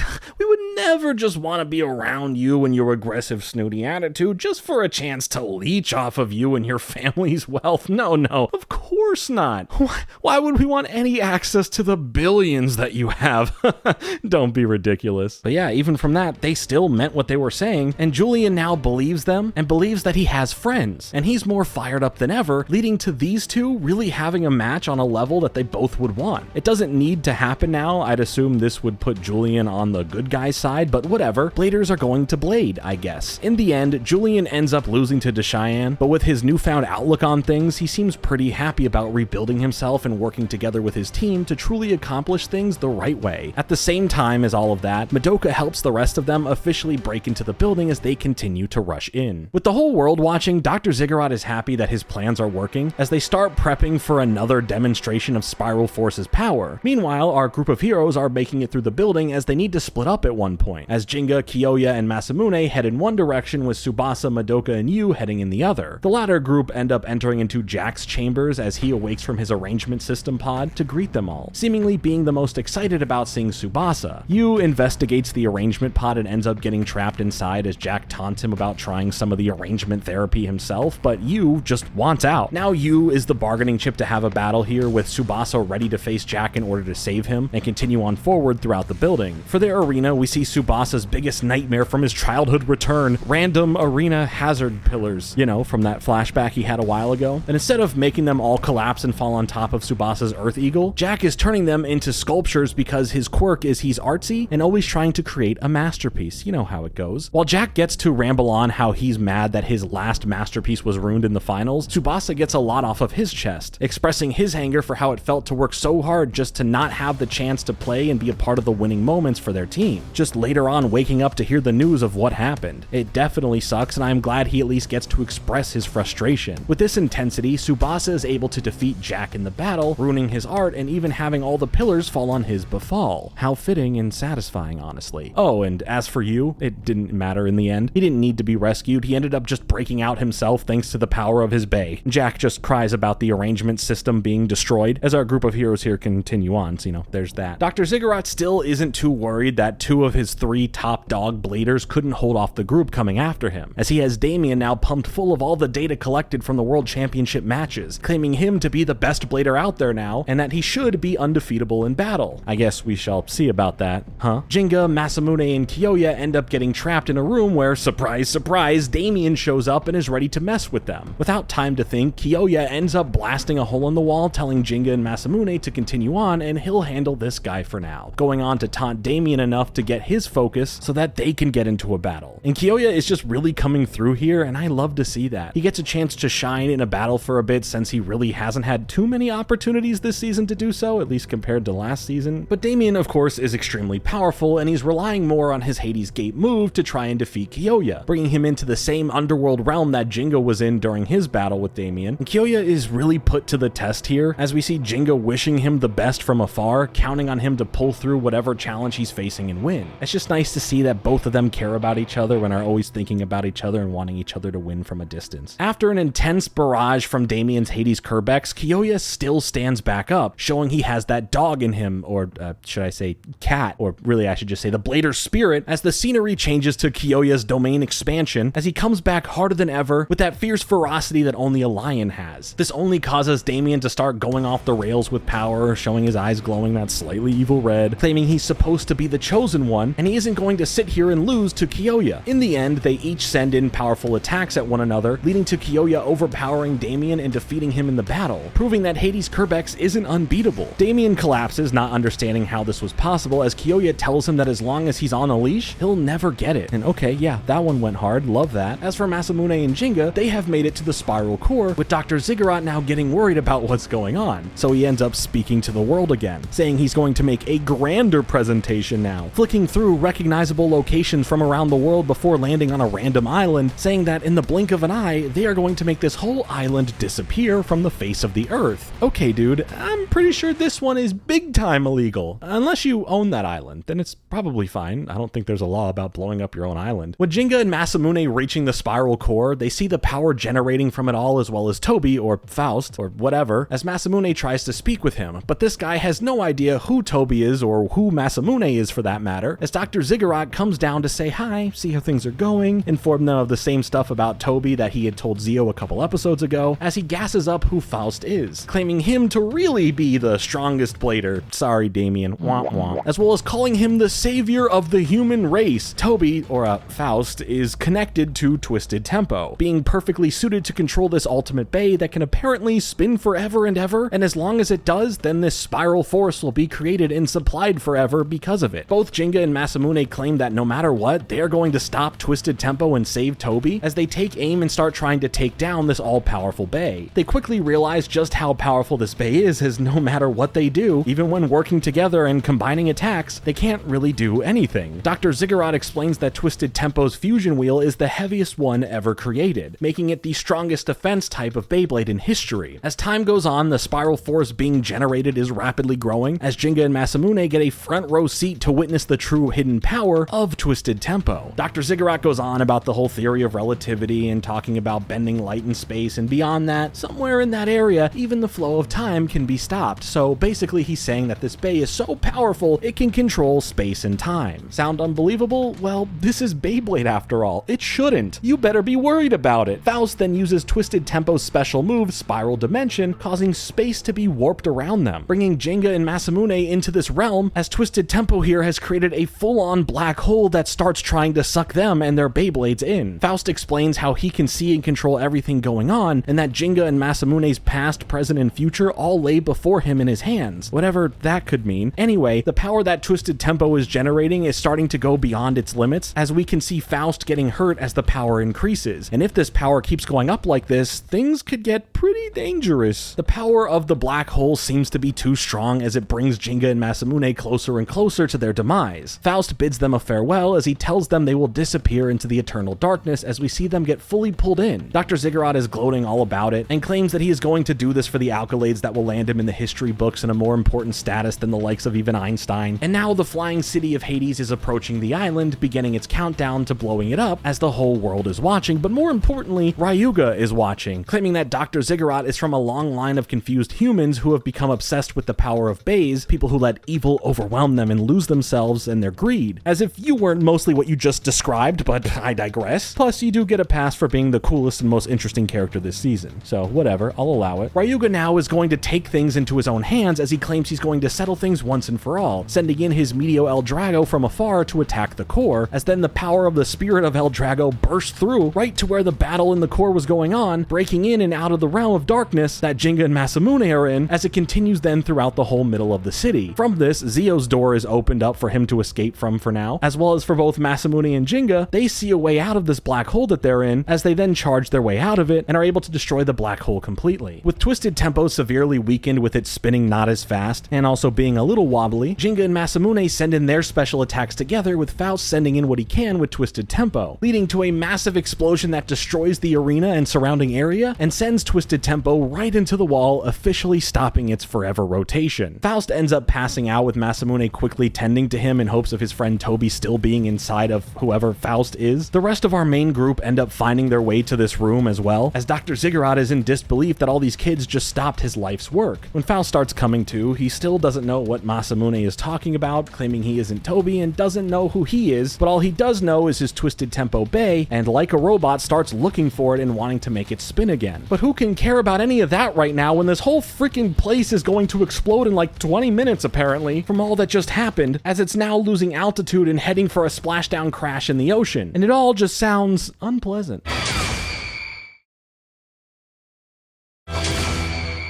Dr. Ziggurat gets everyone more panicked when talking about the core having a meltdown, claiming that if it happens, it could mean the end of the world, saying the uncontrolled energy will consume the globe and then tear it apart. See, this is why I don't trust stuff like CERN's particle accelerator. Anyway, he starts blaming the kids for stopping him as for why this is all happening, and like, no, you made it the way you did. You ain't putting the blame on those meddling kids and their Beyblades. This is your fault. Jinga and the others decide that what they have to do is try and stop the meltdown from fully happening in the reactor, if the whole world is at stake, as there would be no use in trying to escape the city and run from it, because there's nowhere you could go. So they will do whatever they can to come up with a solution, as long as it involves the use of Beyblades, of course. And Dr. Ziggurat is a loser. He would rather run away at first when the kids are trying to figure out how to stop the problem he created. Madoka and Jinga end up taking a special elevator over to the reactor, as most of the others follow suit to make it to the reactor as well. But Masamune pulls from the promise he and Zio made with Toby, and understands that this Faust is a zombified version of him, and what he is going to do to try and help is act as if he is coming back as the #1 blader to face off against Toby, who is the real #1, to decide who earns the title, calling it their own world championships, and it's kind of touching how it's all said. Their battle is just as hard as before, with Masamune not giving up trying to face Twisted Tempo as he continues to call out to Toby. Now in the hallways with Dr. Ziggurat, he ends up having a little run-in with Zio, who is ready to make sure he takes responsibility for everything that he's done here, and with his own might,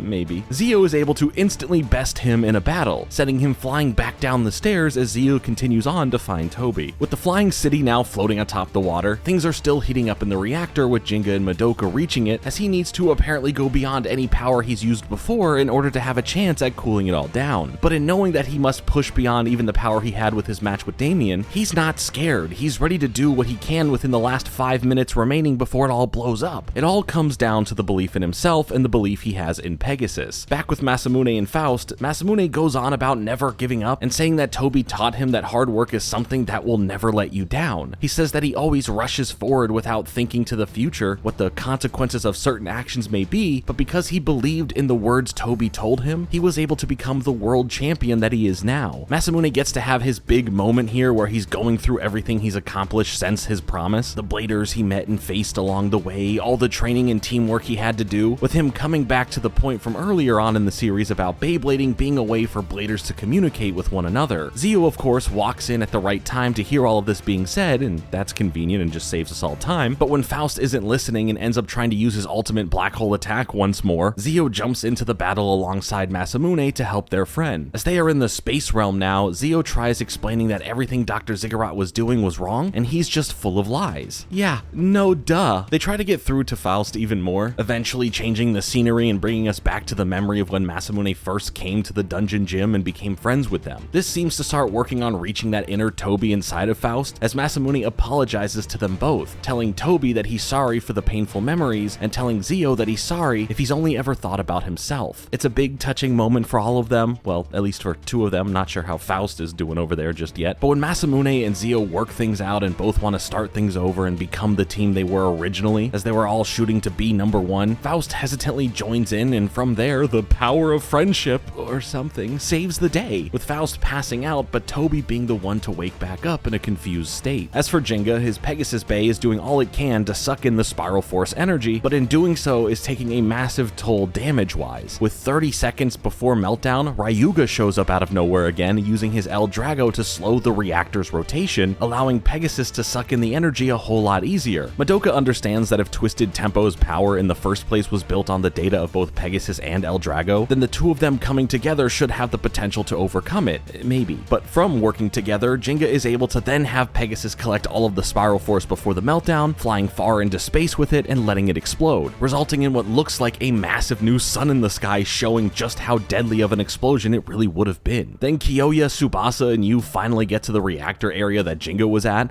Gee, thanks guys, a little late, don't you think? Anyway, Pegasus ends up returning to Jinga, albeit in a pretty beat up state, but at least this time he wasn't completely destroyed and caused Jinga to do everything he was doing at the start of this season. In the end, all of the bladers here have the spirit in them to all continue on blading and be the best they can be, with Jinga once again being the #1 target that everyone wants a piece of, especially Kiyoya for the usual reasons, but even Masamune again, as he's back with his dungeon gym boys and wants to come at Jinga as a friendly rival as well, and let's just hope he's less annoying about it this time around. Jinga is pumped for what the future holds, wanting another world championship to start right away so that he can have fun with all of his friends, rivals, and new unknown bladers that will come his way. His father mentions that once they all get back from this, training for the next world championship will officially begin, and I just honestly hope that the next season, Metal Fury, isn't just the same world championship arc that we had this season, but that will be what we will look at in the next part of this series. We get a little final stinger throughout the credits as we see everyone returning to where they live in the world, with Tsubasa and Yu getting a chance to finally celebrate their wins in the world championships as well, leaving the lingering thoughts of what will happen next stay with you for now. Overall, Metal Masters had a lot going on. There was a lot of stuff that I was a big fan of, and some other stuff that I wasn't too much of a fan of. So let's go ahead and talk about that. First off, I would like to give some attention to the general animation of the series here, as it felt a lot more detailed and dynamically animated than the previous season. The way the series continues to improve on blending in the 3D animation of the Beyblades themselves into the world of the series to a point where it feels completely natural and not out of place is incredible. The action felt a lot more turned up here compared to the first season, making for not just the important battles looking good, but all of the small, less significant ones as well. Plus, I like how much they are playing into the unrealistic things they do with Beyblades in the show, so credit to the series for turning Beyblades that randomly hit each other to determine the winner in most cases into a series that has the Beyblades react to callouts or moves with full-on Spirit Beast representations like this was Pokemon. Heck, these things can even be recalled to the blader's hands perfectly, just like a Pokeball. Man, whatever technology is behind making that possible is insane. That's what Dr. Ziggurat should be figuring out and selling to the world or something. Throughout this season, I have made mention about how the series feels like it fits into the description of two polar opposite feelings, stuff that I would think is fine and makes enough sense, but at the same time I don't love and would have probably preferred to be different. The show is both fast and slow. Like, the pacing is fine because there really is not much filler, if any, this season, but 90% of the season is the World Championships, and the last 10% or so is taking down Dr. Ziggurat, who, by the way, we don't know where he went off to at the end after being pushed down the stairs. He could have gotten away for all we know. He could have,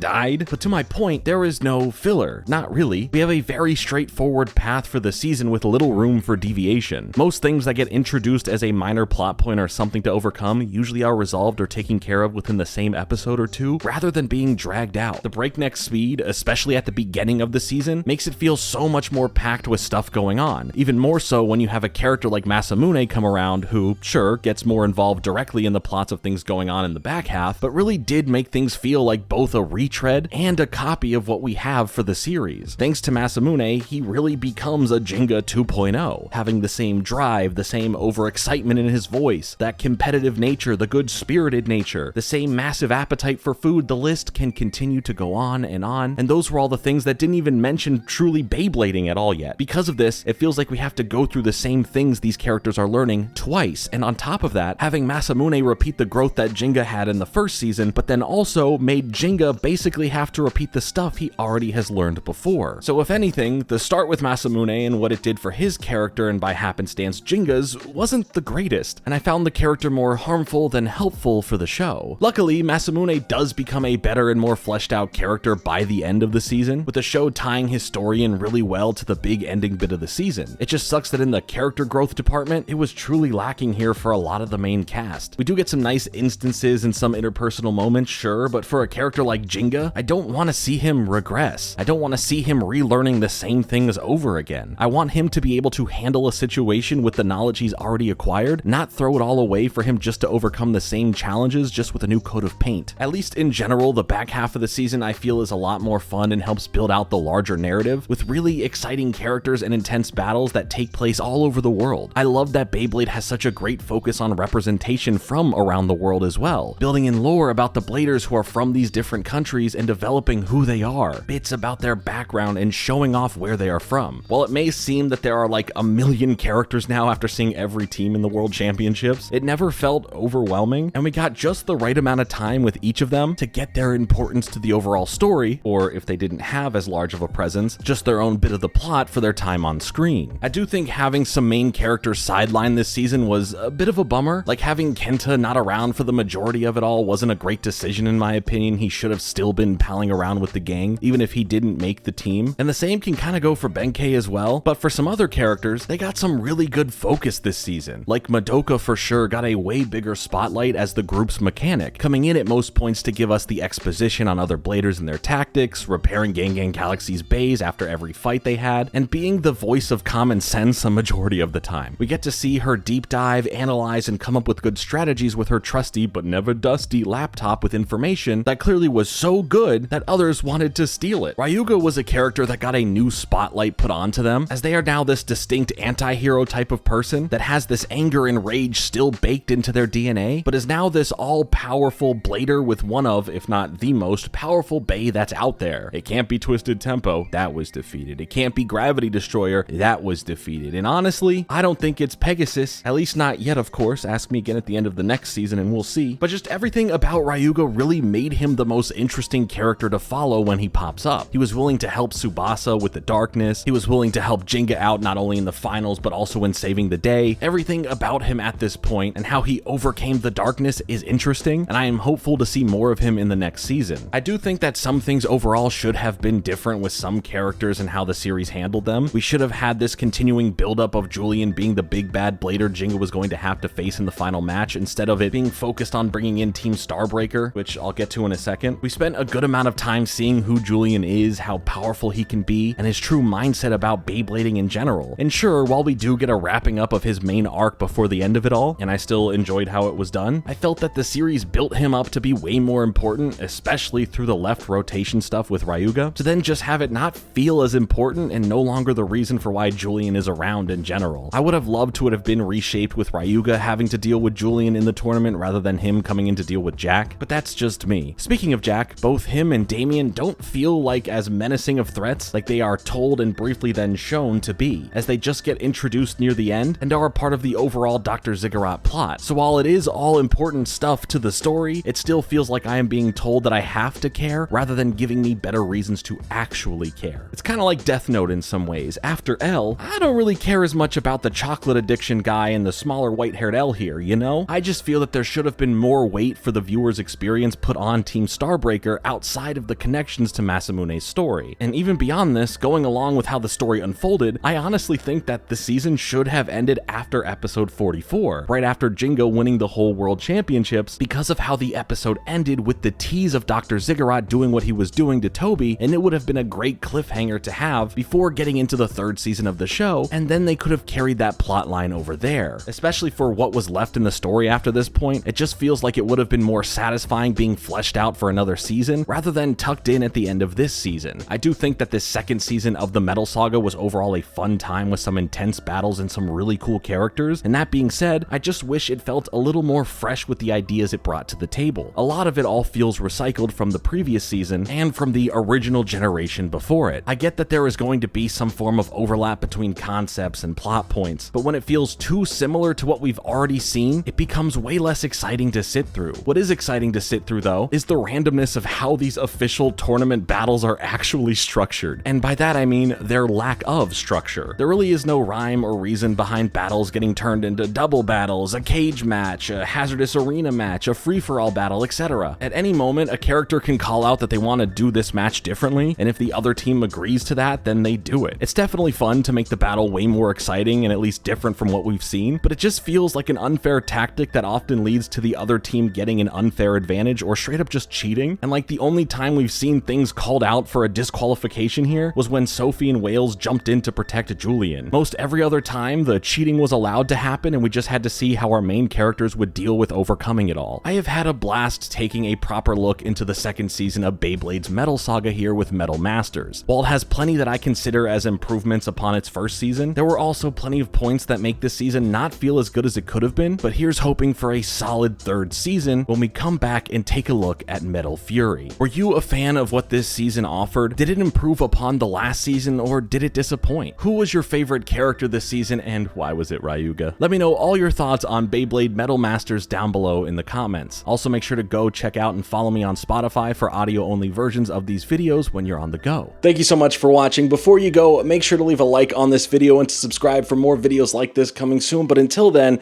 I've been Jordan Fringe. Later.